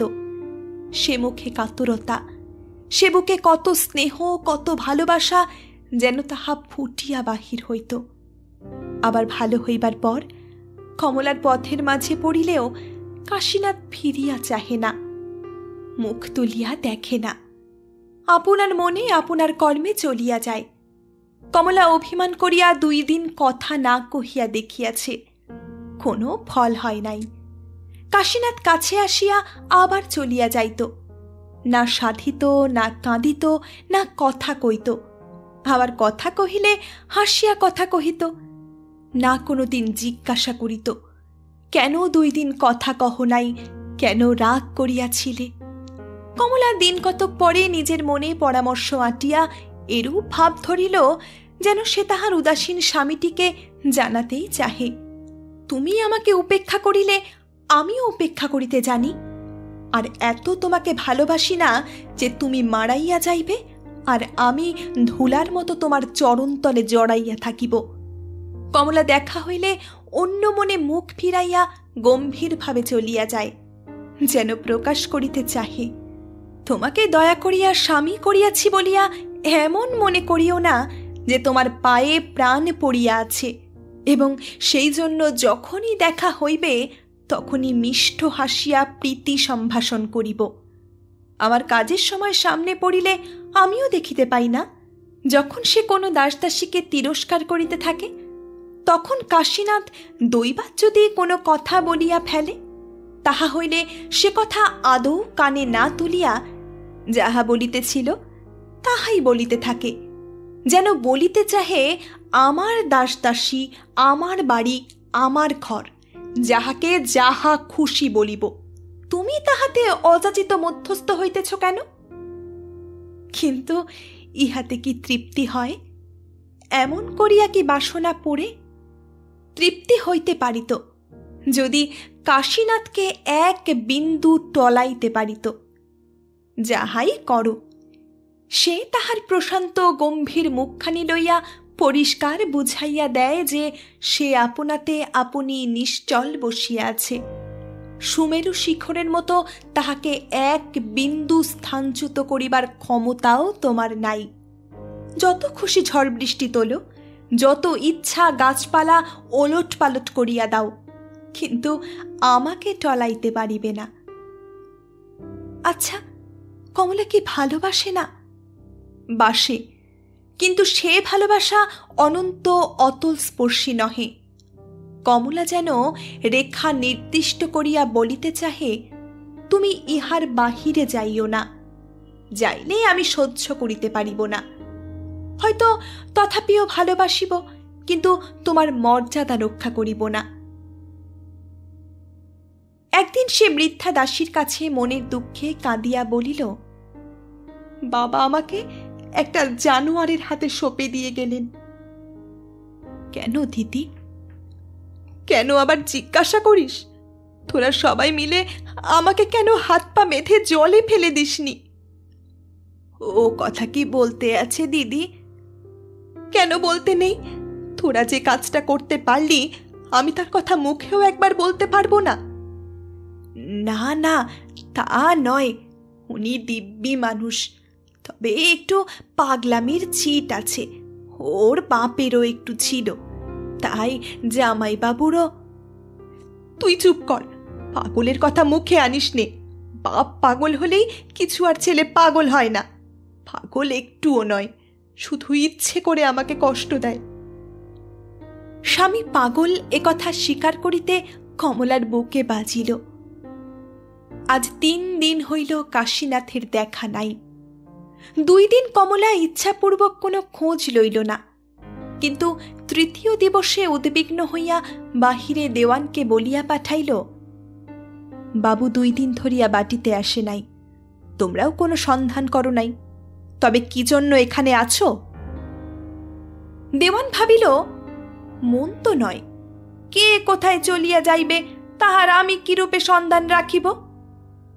পরে খাজাঞ্চির নিকট খবর পাইল যে জামাইবাবু 3,000 টাকা লইয়া কোথায় চলিয়া গিয়াছেন। কোথায় গিয়াছেন কিংবা কবে ফিরিবেন তাহা কাহাকেও বলিয়া যান নাই। কমলা কিছুক্ষণ কপালে হাত দিয়া বসিয়া রহিল। পরে তাহার পিতার উকিলবাবুকে ডাকিয়া বলিল, আমার বিষয় সম্পত্তি দেখতে পারে এমন একজন লোক 1 সপ্তাহের মধ্যে বহাল করে দিন, যেমনই বেতন হোক আমি দেব। কলিকাতায় একটা ক্ষুদ্র অপ্রশস্ত গলির ভিতর একখানা ছোট একতলা বাটিতে সমস্ত দিন জলে ভিজিয়া 1 হাঁটু কাদা পাক লইয়া কাশীনাথ প্রবেশ করিল। তাহার হাতে 2 শিশি ঔষধ, 1 টিন বিস্কুট ও চাদরে বাঁধা বেদানা। এই বাটির একটি কক্ষে নিচের শয্যায় একজন রোগী শয়ান ছিল, এবং নিকটে বসিয়া একটি স্ত্রীলোক তাহার মস্তকে হাত বুলাইতেছিল। কাশীনাথ প্রবেশ করিলে স্ত্রীলোকটি কহিল, কাশি দাদা, এত জলে ভিজে এলে কেন? কোথাও দাঁড়ালে না কেন? তা কি হয় বোন, জলে ভিজে ক্ষতি হয়নি, কিন্তু দাঁড়ালে হয়তো হতো। তা বটে। বিন্দু বুঝিয়া দেখিল কাশি দাদার কথা অসত্য নহে, তাই চুপ করিয়া রহিল। এই কয় বৎসর ধরিয়া বিন্দু যে ক্লেশ ভোগ করিয়া আসিতেছে তাহা কেবল সেই জানে। আমরা তাহার বাপের বাড়িতে তাহাকে শেষ দেখিয়াছিলাম, আর দেখি নাই। এখন একটু তাহার কথা বলি। যেদিন সে জমিদারের মেয়েকে দেখিতে যাইবার সমস্ত উদ্যোগ করিয়াও যাইতে পায় নাই, তাহার পরদিনে গোপাল বাবুর অর্থাৎ তাহার শ্বশুরের সহসা কঠিন ব্যাধির সংবাদ পাইয়া তাহাকে স্বামী ভবনে চলিয়া আসিতে হইয়াছিল। সে আসিয়া দেখিল তাহার শ্বশুরের যথার্থই বড় কঠিন পীড়া হইয়াছে। সকলে মিলিয়া যথাসাধ্য চিকিৎসা করাইল, কিন্তু গোপাল বাবুর কিছুতেই প্রাণ রক্ষা হইল না। পীড়া বড় বাড়িয়া উঠিলে গোপাল বাবু কহিলেন, ছোট বৌমাকে একবারে নিয়ে এসো, তাকে একবার দেখব। ছোট বৌমা আমাদের বিন্দুবাসিনী। মৃত্যুর 2-1 দিবস পূর্বে গোপালবাবু বিন্দুকে বলিলেন, মা, এই চাবি নাও, ওই বাক্সে যা রইল সব তোমাকে দিলাম। বিন্দু হাত পাতিয়া গ্রহণ করিল। অন্যান্য বধূরা মনে করিল বৃদ্ধ মরিবার সময় বিন্দুকেই সব দিয়ে গেল। আরো এক কথা, গোপালবাবুর পীড়ার মধ্যেই একদিন 4 সন্তানকে কাছে ডাকিয়া বলিয়াছিলেন, দেখো বাপু, তোমাদের ভাইয়ে ভাইয়ে কিছু মাত্র মিল নাই এবং তোমাদের জননীও জীবিত নাই। তখন আমার মৃত্যু হলে তোমরা আর এক সংসারে থেকো না। মিথ্যা কলহ করে ভিন্ন হবার পূর্বে যেটুকু সদ্ভাব আছে তা নিয়েই পৃথক হও। যা কিছু রেখে গেলাম তার উপর কিছু কিছু উপার্জন করলে তোমাদের সংসার স্বচ্ছন্দেই চলবে। পিতার মৃত্যুর পরে সকলে পৃথক হইলে বিন্দু একদিন বাক্স খুলিয়া দেখিল ভেতরে একখানি রামায়ণ ও একখানি মহাভারত ভিন্ন আর কিছুই নাই। আশায় নিরাশ হইলেও বিন্দু স্বর্গীয় শ্বশুর মহাশয়ের দান মাথায় তুলিয়া লইল। বিন্দু অস্ফুট স্বরে বলিল, তাহার স্নেহের দান, ইহাই আমার রত্ন। দিন কত বিন্দুর সুখে স্বাচ্ছন্দ্যে চলিল। তাহার পর বিপদের আরম্ভ হইল। বিন্দুর স্বামী যোগেশবাবু পীড়িত হইয়া পড়িলেন। বিন্দু শরীরপাত করিয়া সেবা শুশ্রূষা করিল, কয়েকখানি জমি বন্ধক দিয়া চিকিৎসা করাইল, কিন্তু কিছুতেই কিছু হইল না। গ্রামস্থ কয়েকজন প্রতিবেশী তখন কলিকাতা যাইয়া চিকিৎসা করাইতে বলিল। বিন্দুবাসিনী আপনার সমস্ত গহনা বিক্রয় করিয়া স্বামীকে লইয়া কলিকাতায় আসিল। এখানেও বহু রকমের চিকিৎসা করাইতে অবশিষ্ট জমিগুলি ক্রমশ বন্ধক পড়িল, কিন্তু রোগের কিছু হইল না। অর্থাভাবে এখন উত্তম রূপে চিকিৎসা করাইবার উপায়ও রহিল না। বিন্দু তখন স্বামীর অগ্রজকে সব কথা লিখিয়া জানাইল, কিন্তু কোনো ফল হইল না। তিনি উত্তর পর্যন্ত লিখিলেন না। তখন সে তাহার অপর 2 ভাসুরকে লিখিল, কিন্তু তাহারাও অগ্রজের পন্থা অবলম্বন করিয়া মৌন হইয়া রহিল। বিন্দু বুঝিল এখন হয় উপবাস করিতে হইবে, না হয় বিষ খাইয়া মরিতে হইবে। স্ত্রীর মুখ দেখিয়া যোগেশবাবু সমস্তই বুঝিতে পারিতেন। একদিন তাহাকে নিকটে বসাইয়া সস্নেহে হাত ধরিয়া বলিলেন, বিন্দু, আমাকে বাড়ি নিয়ে চলো। মরতে হয় সেইখানেই মরব, এখানে ফেলবার লোক পাবে না। বিন্দু দেখিল মরণে নিশ্চিত, কেননা অন্য উপায়ও নাই। স্বামীকে বাটি ফিরাইয়া লইয়া যাইবারও কোনো উপায় নাই। কিন্তু তাহাকে এই অবস্থায় রাখিয়া কেমন করিয়া মরিবে? আর যদি মরিতেই হয় তখন লজ্জা করিয়া কি হইবে? অনেক বিতর্কের পর সেই লজ্জার মাথা খাইয়া একথা কাশীনাথকে পত্র দ্বারা বিদিত করিল। পরের ঘটনা আপনাদের অবিদিত নাই। আসিবার সময় কাশীনাথ অনেক টাকা আনিয়াছিল। সেই টাকা দিয়া শহরের উৎকৃষ্ট ডাক্তারদিগের মত জিজ্ঞাসা করায় সকলেই কহিল যে বায়ু পরিবর্তন না করিলে কিছুতেই আরোগ্য হইবে না। কাশীনাথ তখন সকলকে লইয়া বৈদ্যনাথ উপস্থিত হইল। এখানে থাকিয়া মাস দুয়ের মধ্যেই সবাই বুঝিতে পারিল যোগেশবাবু এ যাত্রায় বাঁচিয়া গেলেন। তথাপি ফিরিবার সময় এখনো হয় নাই। সেই জন্য তাহাদিগকে এখানে রাখিয়া কাশীনাথ বাড়ি ফিরিয়া আসিল। প্রাতঃকালে কমলার সহিত দেখা হইলে সে জিজ্ঞাসা করিল, কখন এলে? রাত্রে এসেছি। কমলা আপনার কর্মে চলিয়া গেল। কাশীনাথ বাহিরে আসিয়া কাছারি ঘরে প্রবেশ করিল। বহুদিনের পর তাহাকে দেখিয়া কর্মচারীগণ দাঁড়াইয়া উঠিল। শুধু একজন সাহেবী পোশাক পরা যুবক আপনার কাছে চেয়ারে বসিয়া রহিল। একজন আগন্তুককে দেখিয়া অপরাপর কর্মচারীরা যে সম্মান করিল, নব্যবাবু বোধহয় তাহা দেখিতে পাইলেন না। কাশীনাথ নিজে একটা কেদারা টানিয়া লইয়া উপবেশন করিল। এই লোকটি নূতন ম্যানেজার হইয়া আসিয়াছেন। নাম শ্রী বিজয় কিশোর দাস। তিনি কলিকাতায় বিএ পাশ করিয়াছিলেন এবং অতিশয় কর্মদক্ষ লোক। তাই উকিল বিনোদবাবু ইহাকেই ম্যানেজারি পদে নিযুক্ত করিয়াছেন। ম্যানেজার অনেকক্ষণের পর কাশীনাথের দিকে ফিরিয়া কহিলেন, মশায়ের কোনো প্রয়োজন আছে কি? না, প্রয়োজন নাই, কাজকর্ম দেখিতেছি মাত্র। এবার দেওয়ান মহাশয় দাঁড়াইয়া বলিলেন, ইনি আমাদের জামাই বাবু। বিজয়বাবু গাত্রোত্থান করিয়া প্রীতি সম্ভাষণ করিলেন। এমন সময়ে একজন ভৃত্য আসিয়া বিজয়বাবুকে কহিল, ভেতরে মা আপনাকে একবার ডাকছেন। বিজয়বাবু প্রস্থান করিলে কাশীনাথ ডাকিয়া কহিল, ইনি কে? নূতন ম্যানেজার। কে রাখলে? মাই রেখেছেন। কেন? বোধহয় কাজকর্ম সুবিধা মতো হচ্ছিল না বলে। এখন কোথায় গেলেন? বাড়ির ভেতরে। কাশীনাথ আর কোনো কথা জিজ্ঞাসা না করিয়াই ভেতরে আসিল।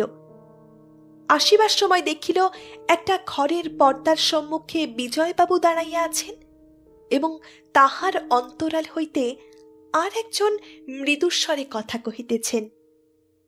কাহার কথা কহিতেছে কাশীনাথ বুঝিতে পারিল, কিন্তু কোনো কথা না কহিয়া সেদিকে একবার না চাহিয়াই আপন মনে চলিয়া গেল। দ্বিপ্রহরে কমলার সহিত আর একবার তাহার দেখা হইল। কমলা গম্ভীরভাবে জিজ্ঞাসা করিল, শরীর ভালো আছে তো? কাশীনাথ সেইরূপভাবে ঘাড় নাড়িয়া জানাইল, আছে। আর কোনো কথা না কহিয়াই কমলা চলিয়া গেল। দাঁড়াইয়া কথাবার্তা, গল্পগুজব ইত্যাদি করিবার সময় এখন তাহার নাই। এখন সহস্র কাজ পড়িয়াছে। বিশেষত নিজের বিষয় নিজের হাতে লইয়া তাহার আর নিঃশ্বাস ফেলিবার সময় নাই। একদিন সকালবেলা কাশীনাথ ম্যানেজার বাবুকে ডাকাইয়া পাঠাইলেন। ভৃত্যমুখে ম্যানেজার জবাব দিলেন, এখন সময় নাই, সময় হলে তারপর আসব। কাশীনাথ তখন স্বয়ং কাছারি ঘরে আসিয়া বিজয়বাবুকে অন্তরালে ডাকিয়া বলিল, আপনার সময় নাই বলে আমি নিজেই এসেছি। আজ আমার 500 টাকার প্রয়োজন আছে, সময় হলে তা উপরে পাঠিয়ে দেবেন। কি প্রয়োজন? তা আপনার শুনবার প্রয়োজন নাই। নাই সত্য, কিন্তু মালিকের অনুমতি বিনা কেমন করে দেব? কাশীনাথ বুঝিল কথাটা অন্য রকমের হইয়াছে। কহিল, আমার কথাই বোধহয় যথেষ্ট। অন্য অনুমতির প্রয়োজন রয়েছে কি? বিজয়বাবু দৃঢ়স্বরে বলিলেন, আছে, যাকে তাকে টাকা দিতে নিষেধ আছে। কাশীনাথ কমলার সহিত দেখা করিয়া কহিল, তোমার নূতন লোকটাকে তাড়িয়ে দাও। কাকে? যে তোমার ম্যানেজার হয়ে এসেছে। কেন? তার দোষ কি? আমার সঙ্গে ভালো ব্যবহার করেনি। কেন? কি করেছে?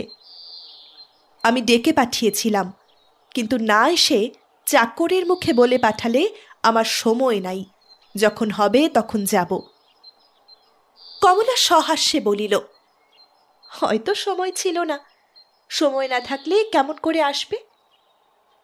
কাশীনাথ স্ত্রীর মুখপানে চাহিয়া বলিল, বেশ, সময় ছিল না বলে যেন আসতে পারিনি, কিন্তু আমি নিজে গিয়ে যখন টাকা চাইলাম তখন বললে যে মালিকের হুকুম ছাড়া দিতে পারি না। কমলা মধুরতরে হাসিয়া বলিল, কত টাকা চেয়েছিলে? 500। দিলে না? না। তুমি আমায় টাকা দিতে কি নিষেধ করেছ?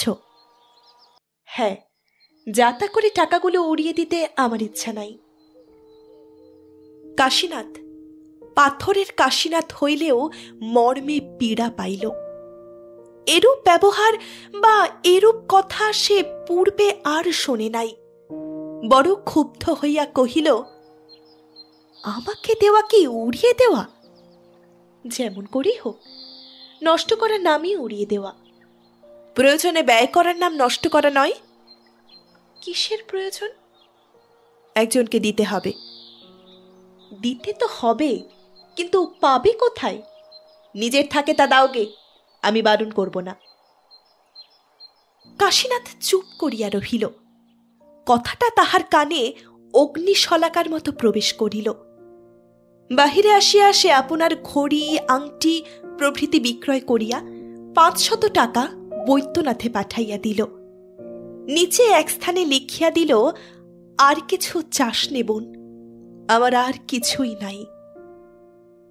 সেই দিন হইতে কাশীনাথ আর ভেতরে প্রবেশ করে না। কমলাও কোনো খোঁজ লয় না।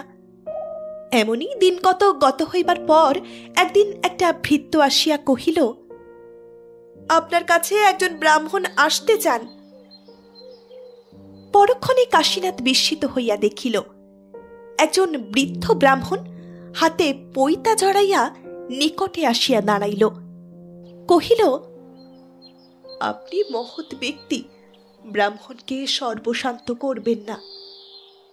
কাশীনাথ ভীত হইয়া কহিল, কি হয়েছে? আপনার কত আছে, কিন্তু আমার ওই জমিটুকু ভিন্ন, অন্য উপায় নাই, ওটুকু আর নেবেন না। বলিতে বলিতে সে কাঁদিয়া ফেলিল। কাশীনাথ ব্যস্ত হইয়া ব্রাহ্মণের হাত ধরিয়া নিকটে বসাইয়া জিজ্ঞাসা করিল, সব কথা আপনি খুলে বলুন দেখি। ব্রাহ্মণ কাঁদিতে কাঁদিতে কহিল, আগে আপনি ধার্মিক মানুষ, শপথ করে বলুন দেখি যে ক্ষেত্রপালের দরুন জমিটা আমার নয়। কে বলেছে আপনার নয়? তবে বিজয়বাবু, আপনার নূতন ম্যানেজার আমার নামে নালিশ করেছেন কেন? নালিশ করেছে?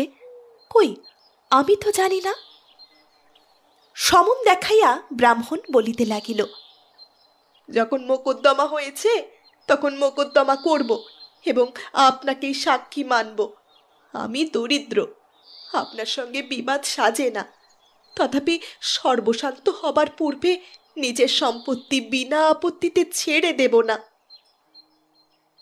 ব্রাহ্মণ ক্রোধ করিয়া চলিয়া যায় দেখিয়া হাত ধরিয়া কাশীনাথ পুনর্বার তাহাকে বসাইয়া বলিল, যাতে ভালো হয় সে চেষ্টা আমি করব, পরে আপনার যেমন ইচ্ছা সেরূপ করবেন।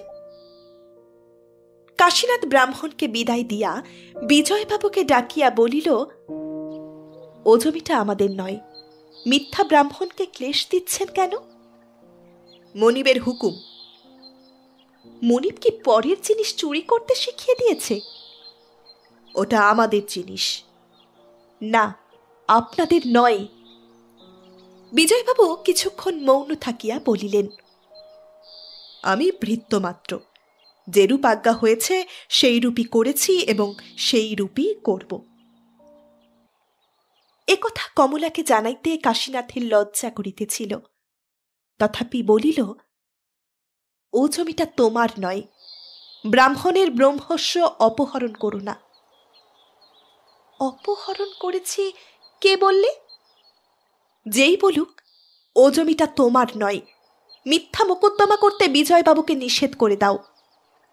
কমলা বিরক্ত হইয়া বলিল, বিজয়বাবু কাজের লোক, তিনি নিজের কাজ ঠিক বুঝতে পারেন। তার কাজে তোমার হাত দেওয়ার প্রয়োজন নেই। দিন কয়েক পরে বিচারের দিন। সাক্ষী মঞ্চে দাঁড়াইয়া কাশীনাথ কহিল, আমি স্বর্গীয় শ্বশুর মহাশয়ের সময় হতে বিষয় দেখে আসছি এবং পরে নিজেও বহুদিন তত্ত্বাবধান করেছি। আমি জানি ও জমি কমলা দেবীর নয়। বিজয়বাবু মোকদ্দমা হারিয়া শুষ্ক মুখে বাড়ি ফিরিয়া আসিলেন। অপরপক্ষ দুই হাত তুলিয়া কাশীনাথকে আশীর্বাদ করিয়া গৃহে প্রস্থান করিল। পর্দার সম্মুখে দাঁড়াইয়া বিজয়বাবু মোকদ্দমার বিশদ ব্যাখ্যা করিয়া সর্বশেষে নিজের টিকা টিপ্পনী ও মতামত প্রকাশ করিয়া বলিলেন, কেবল জামাইবাবুর জন্য আমরা এই মোকদ্দমা হেরে গেলাম। তখন পর্দার আড়ালে 1 গুণ কমলা 10 গুণ হইয়া ফুলিতে লাগিল। অনেকক্ষণ পরে ভিতর হইতে কমলা কহিল, আপনি ভেতরে আসুন, অনেক কথা আছে। বিজয়বাবু ভেতরে প্রবেশ করিলেন। দুইজনে বহুক্ষণ মৃদু মৃদু কথা কহিল। তাহার পর বিজয়বাবু বাহিরে চলিয়া আসিলেন। আজ বহুদিনের পর কাশীনাথের আহার করিবার সময় কমলা আসিয়া বসিল। এখন আর তাহার পূর্বের সেই উগ্র মূর্তি নাই, বরং সম্পূর্ণ শান্ত ও স্তব্ধ। কিছুক্ষণ পরে কমলা কহিল, ঘরভেদে বিভীষণের জন্য সোনার লঙ্কাপুরী ছাই হয়ে গিয়েছিল, তা জানো? আহার করিতে করিতে কাশীনাথ কহিল, জানি। জানবে বই কি, সেও তো পরের অন্যেই মানুষ কিনা। কাশীনাথ কোনো কথা কহিল না। কমলা ক্ষণকাল চুপ করিয়া থাকিয়া পুনরায় কহিল, তাই ভাবি যে চিরকাল পরের খেয়ে মানুষ, এখনো যাকে পরের না খেলে উপোস করে থাকতে হয়, তার সত্য কথা বলবার শখই বা কেন, আর এত অহংকারী বা কেন? কাশীনাথ নিঃশব্দে একটির পর একটি করিয়া গ্রাস মুখে তুলিতে লাগিল। যার খায় তার গলায় ছুরি দিতে কসায়েরও মনেও দয়া হয়। কমলা, যে স্ত্রীর অন্নে প্রতিপালিত তার তেজ শোভা পায় না, তোমার দিন দিন যেরকম ব্যবহার হচ্ছে তাতে চক্ষু লজ্জা না থাকলে? কাশীনাথ হাসিয়া বলিল, বাড়ি থেকে দূর করে দিতামই তো। অর্ধভুক্ত অন্ন ঠেলিয়া রাখিয়া কাশীনাথ কমলার প্রতি স্থির দৃষ্টি রাখিয়া বলিল, কমলা, আমি পূর্বে কখনো রাগ করি নাই, কখনো তোমায় রূঢ় কথা বলি নাই, কিন্তু তুমি যা বললে তা পূর্বে বোধহয় আর কেউ বলে নাই।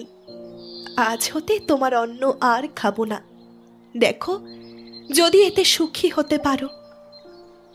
কাশীনাথ উঠিয়া দাঁড়াইল। কমলাও সগর্বে দাঁড়াইয়া কহিল, যদি সত্যবাদী হও, যদি মানুষ হও, তাহলে আপনার কথা রাখবে। তা রাখব, কিন্তু তুমি যে কথা বললে তা তোমারই চিরশত্রু হয়ে রইল। আমি তোমাকে ক্ষমা করলাম, কিন্তু জগদীশ্বর কি তোমাকে ক্ষমা করবেন? কমলা আরো জ্বলিয়া উঠিল। তোমার শাপে আমার কিছুই হবে না। তাই হোক, ভগবান জানেন আমি তোমাকে শাপ দিই নাই, বরং আশীর্বাদ করছি, ধর্মে মতি রেখে তুমি সুখী হও।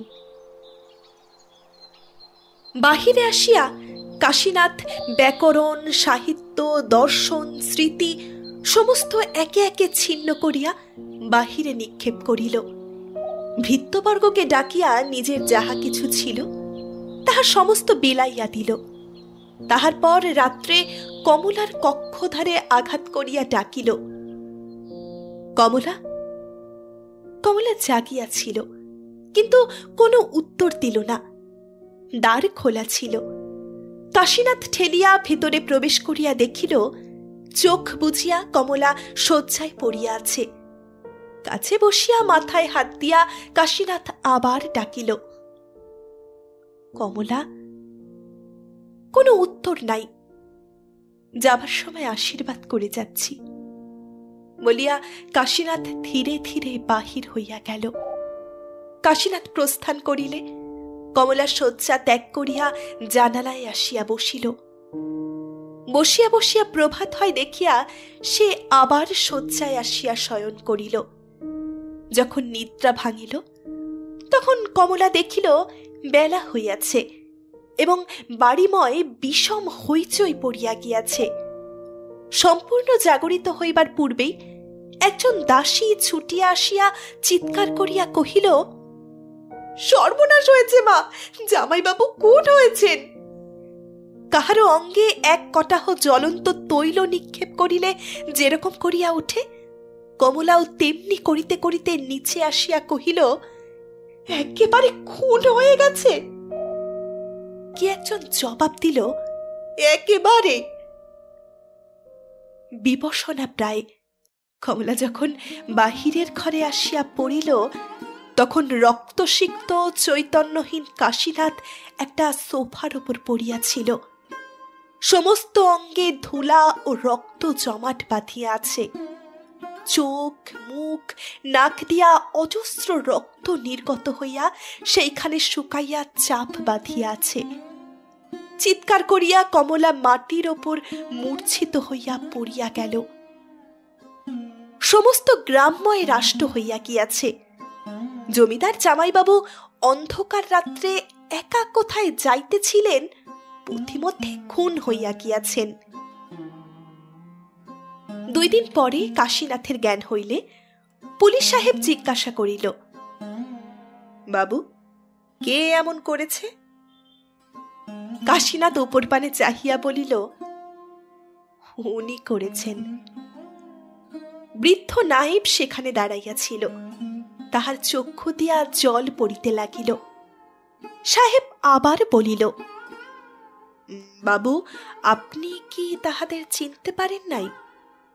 কাশীনাথ অস্ফুট কহিল, হ্যাঁ। সাহেব ব্যগ্র হইয়া কহিল, কে তারা? কাশীনাথ একটু মৌন থাকিয়া কহিল, আমি ভুল বলেছি, তাদের চিনতে পারি নাই। সাহেব আরো বার 2 জিজ্ঞাসা করিয়া দেখিল, কিন্তু কোনো ফল হইল না। কাশীনাথ আর দ্বিতীয় কথা কহিল না। পরদিন নায়েবকে ডাকাইয়া আনিয়া কহিল, বৈদ্যনাথে আমার ভগিনী বিন্দুবাসিনী আছে, তাকে একবার দেখব, আপনি আনতে লোক পাঠান।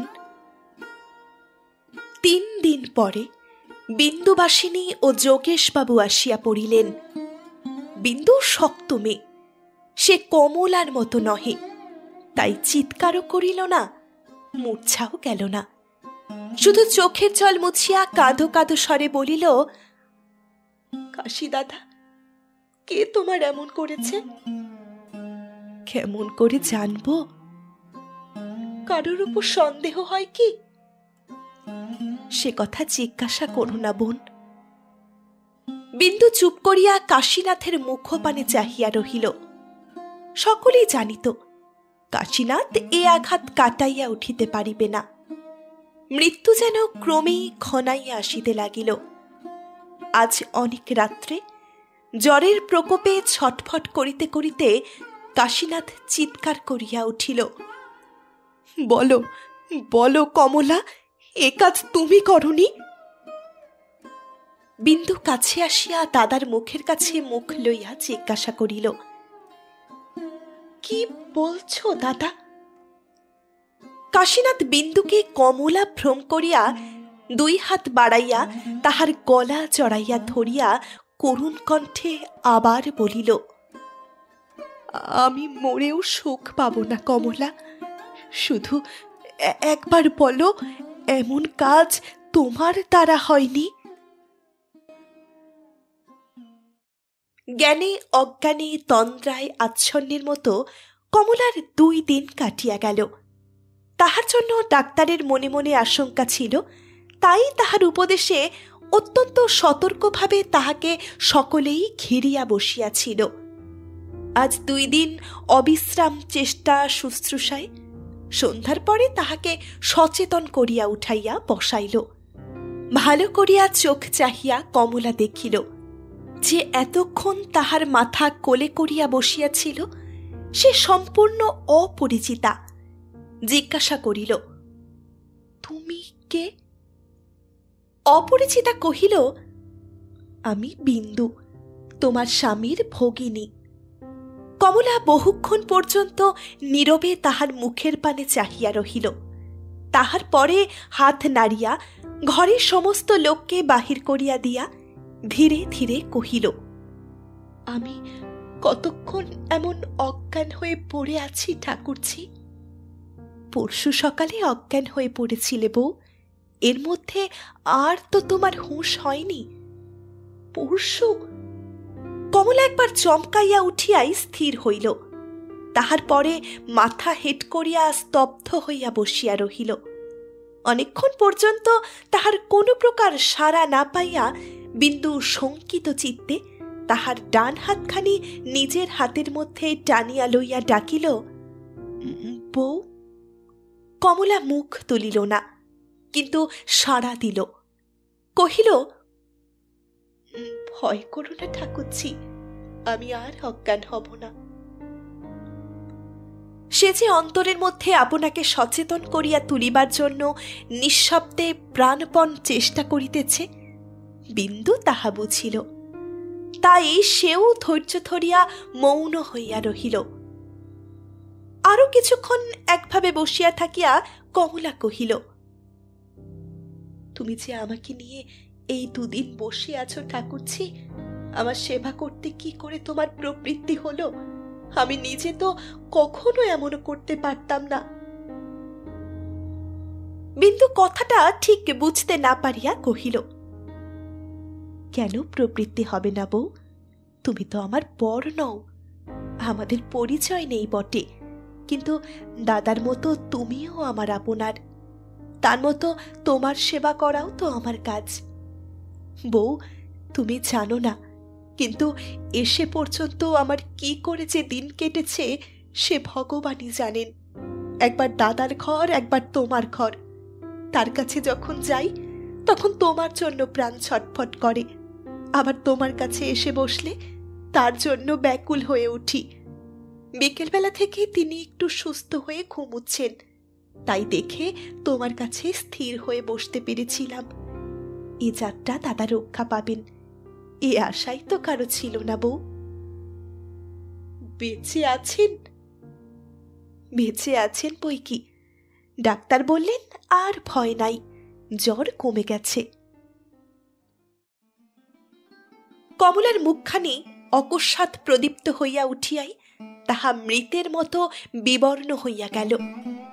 একবার তাহার আপাতমস্তক থরথর করিয়া কাঁপিয়া উঠিল এবং পরক্ষণেই সংজ্ঞা হারাইয়া বিন্দুর কোলের ওপর ঢলিয়া পড়িল। বিন্দু চেঁচামেচি করিয়া কাহাকেও ডাকিল না, তাহার মাথা কোলে করিয়া বসিয়া নিঃশব্দে পাখার বাতাস করিতে লাগিল। এই মেয়েটির স্বাভাবিক ধৈর্য যে কত বড় সে পরীক্ষা তাহার স্বামীর পীড়ার সময়ই হইয়া গিয়াছিল। মৃত্যু যাহার স্বামীর শিয়রে আসিয়া বসিয়াও তাহাকে বিচলিত করিতে পারে নাই, এমন কমলার জন্য সে অস্থির হইয়া উঠিল না। কিছুক্ষণে সংজ্ঞা পাইয়া কমলা চোখ মেলিয়া একবার চাহিয়া দেখিল সে কোথায় আছে। তাহার পর সেই কোলের ওপরে উপুর হইয়া পড়িয়া প্রাণপণে নিজের বুক চাপিয়া ধরিয়া কাঁদিতে লাগিল।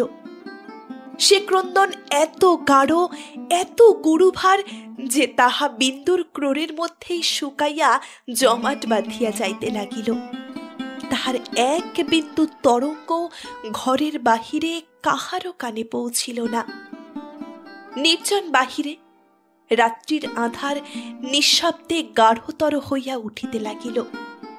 শুধু এই স্বল্পালোকিত কক্ষের মধ্যে এই দুটি তরুণী রমণী, একজন তাহার বিদীর্ণ বক্ষের সমস্ত জ্বালা, আর একজনের গভীর শান্ত ক্রোড়ের মধ্যে নিঃশেষ করিয়া ঢালিয়া দিতে লাগিল।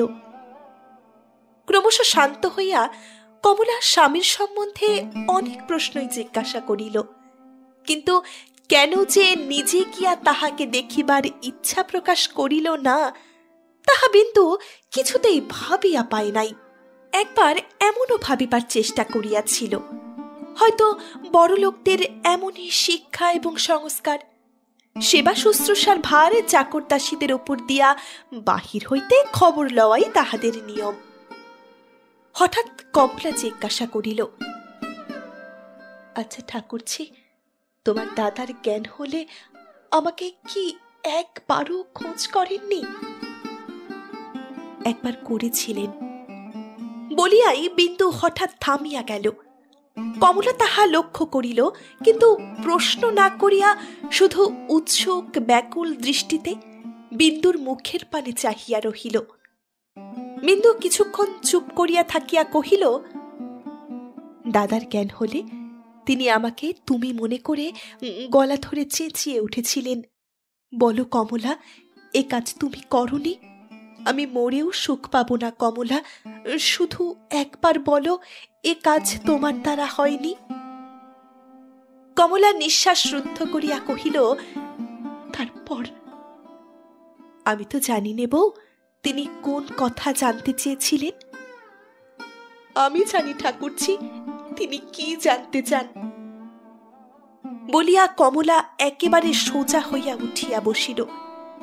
বিন্দু কমলার হাত ধরিয়া ফেলিয়া বলিল, তুমি সে ঘরে যেও না বউ। কেন যাব না? ডাক্তার নিষেধ করেছিলেন, তুমি গেলে ক্ষতি হতে পারে।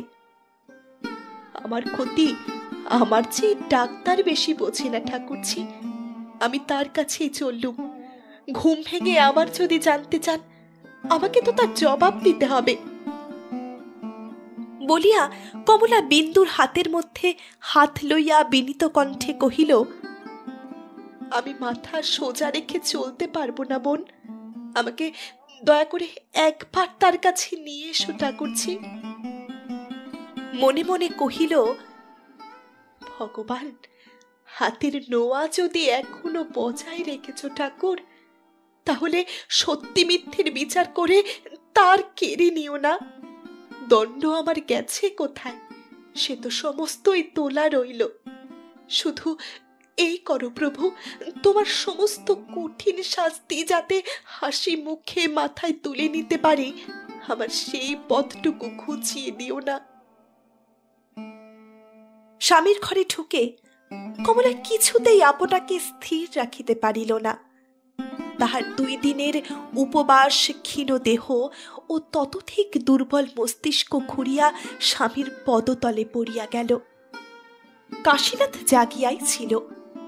কে একজন তাহার পায়ের কাছে বিছানার উপর পড়িল, তাহা সে টের পাইল, কিন্তু ঘাড় তুলিয়া দেখিবার সাধ্য ছিল না। তাই জিজ্ঞাসা করিল, কে? বিন্দু? না দাদা, বউ। কমলা, তুমি এখানে কেন? বিন্দু জবাব দিল, শিওরে বসিয়া মৃদু কণ্ঠে কহিল, সামলাতে না পেরে মাথা ঘুরে পড়ে গেছে দাদা। কাশীনাথ চুপ করিয়া রহিল। বিন্দু পুনরায় কহিল, আজ রাত্রে আসতে আমি মানা করেছিলাম। আমি নিশ্চয়ই জানতাম 2 দিনের পরে এই মাত্র যার জ্ঞান হয়েছে, সে কিছুতেই এই ঘরে ঢুকে নিজেকে সামলে রাখতে পারবে না। স্বামীর 2 পায়ের মধ্যে মুখ লুকাইয়া কমলা নীরবে পড়িয়াছিল। তাহার অবিচ্ছিন্ন তপ্ত অশ্রুর ধারা কাশীনাথ নিজেই আপনার শীতল পায়ের উপর অনুভব করিতেছিল। তাই ধীরে ধীরে কহিল, হ্যাঁ বোন, না এলেই তার ভালো ছিল। কমলার প্রতি চাহিয়া বিন্দুর নিজের চোখের জল আসিয়া পড়িয়াছিল। আঁচলে মুছিতে মুছিতে বলিল, সে ভালো কি কেউ পারে দাদা? তুমি ভালো হয়ে ওঠো। কিন্তু এই দুটো দিন বউয়ের চেয়ে কেমন করে কেটেছে সে আমি জানি, আর ভগবান জানেন, নিজেও বোধ করি জানে না। ভগবানের নামে কাশীনাথ চোখ বুজিয়া তাহার বাহিরের দৃষ্টি নিমেষের মধ্যে ফিরাইয়া অন্তরের দিকে প্রেরণ করিল, যেখানে বিশ্বের সমস্ত নরনারীর অন্তর্যামী চিরদিন অধিষ্ঠিত আছেন। তাহার শ্রীচরণে যেন এই প্রশ্ন নিবেদন করিয়া দিয়া সে মুহূর্তের জন্য অপেক্ষা করিয়া রহিল। তাহার পর চোখ চাহিয়া কহিল, আমার প্রাণের আর কোনো আশঙ্কা নেই কমলা, উঠো, উঠে বসো। বিন্দু কহিল, দাদা, তুমি আমার কাছে যে কথা জানতে চেয়েছিলে, বউ তার উত্তর দিতে এসেছে। কাশীনাথের পাংশু ওষ্ঠাধরে হাসি ফুটিয়া উঠিল। কহিল, আর কারোকে কোনো জবাব দিতে হবে না বিন্দু। যে দুদিন ও অচেতন হয়ে পড়েছিল তার মধ্যেই আমার সমস্ত জবাব পৌঁছে গেছে। বলিয়া বাঁ হাতে ভর দিয়া কাশীনাথ উঠিয়া বসিল। ডান হাতে কমলার মাথাটি জোর করিয়া তুলিবার চেষ্টা করিয়া ডাকিল, কমল। কমলা সাড়া দিল না, তেমনি সজোরে পায়ের ওপর মুখ চাপিয়া পড়িয়া রহিল। তেমনি তাহার দুচক্ষু বাহিয়া প্রস্রবণ বহিতে লাগিল। বিন্দু ব্যস্ত হইয়া উঠিল, তুমি তুমি উঠো না দাদা, ডাক্তার বলেন আবার যদি।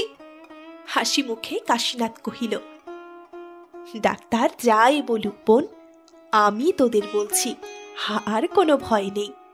এ যাত্রা আমাকে তোরা ফিরিয়ে এনেছিস। তারপরে কমলার রুক্ষ চুলগুলি হাতের মধ্যে লইয়া ক্ষণকাল নীরবে নাড়াচাড়া করিয়া কাশীনাথ পুনরায় শুইয়া পড়িল।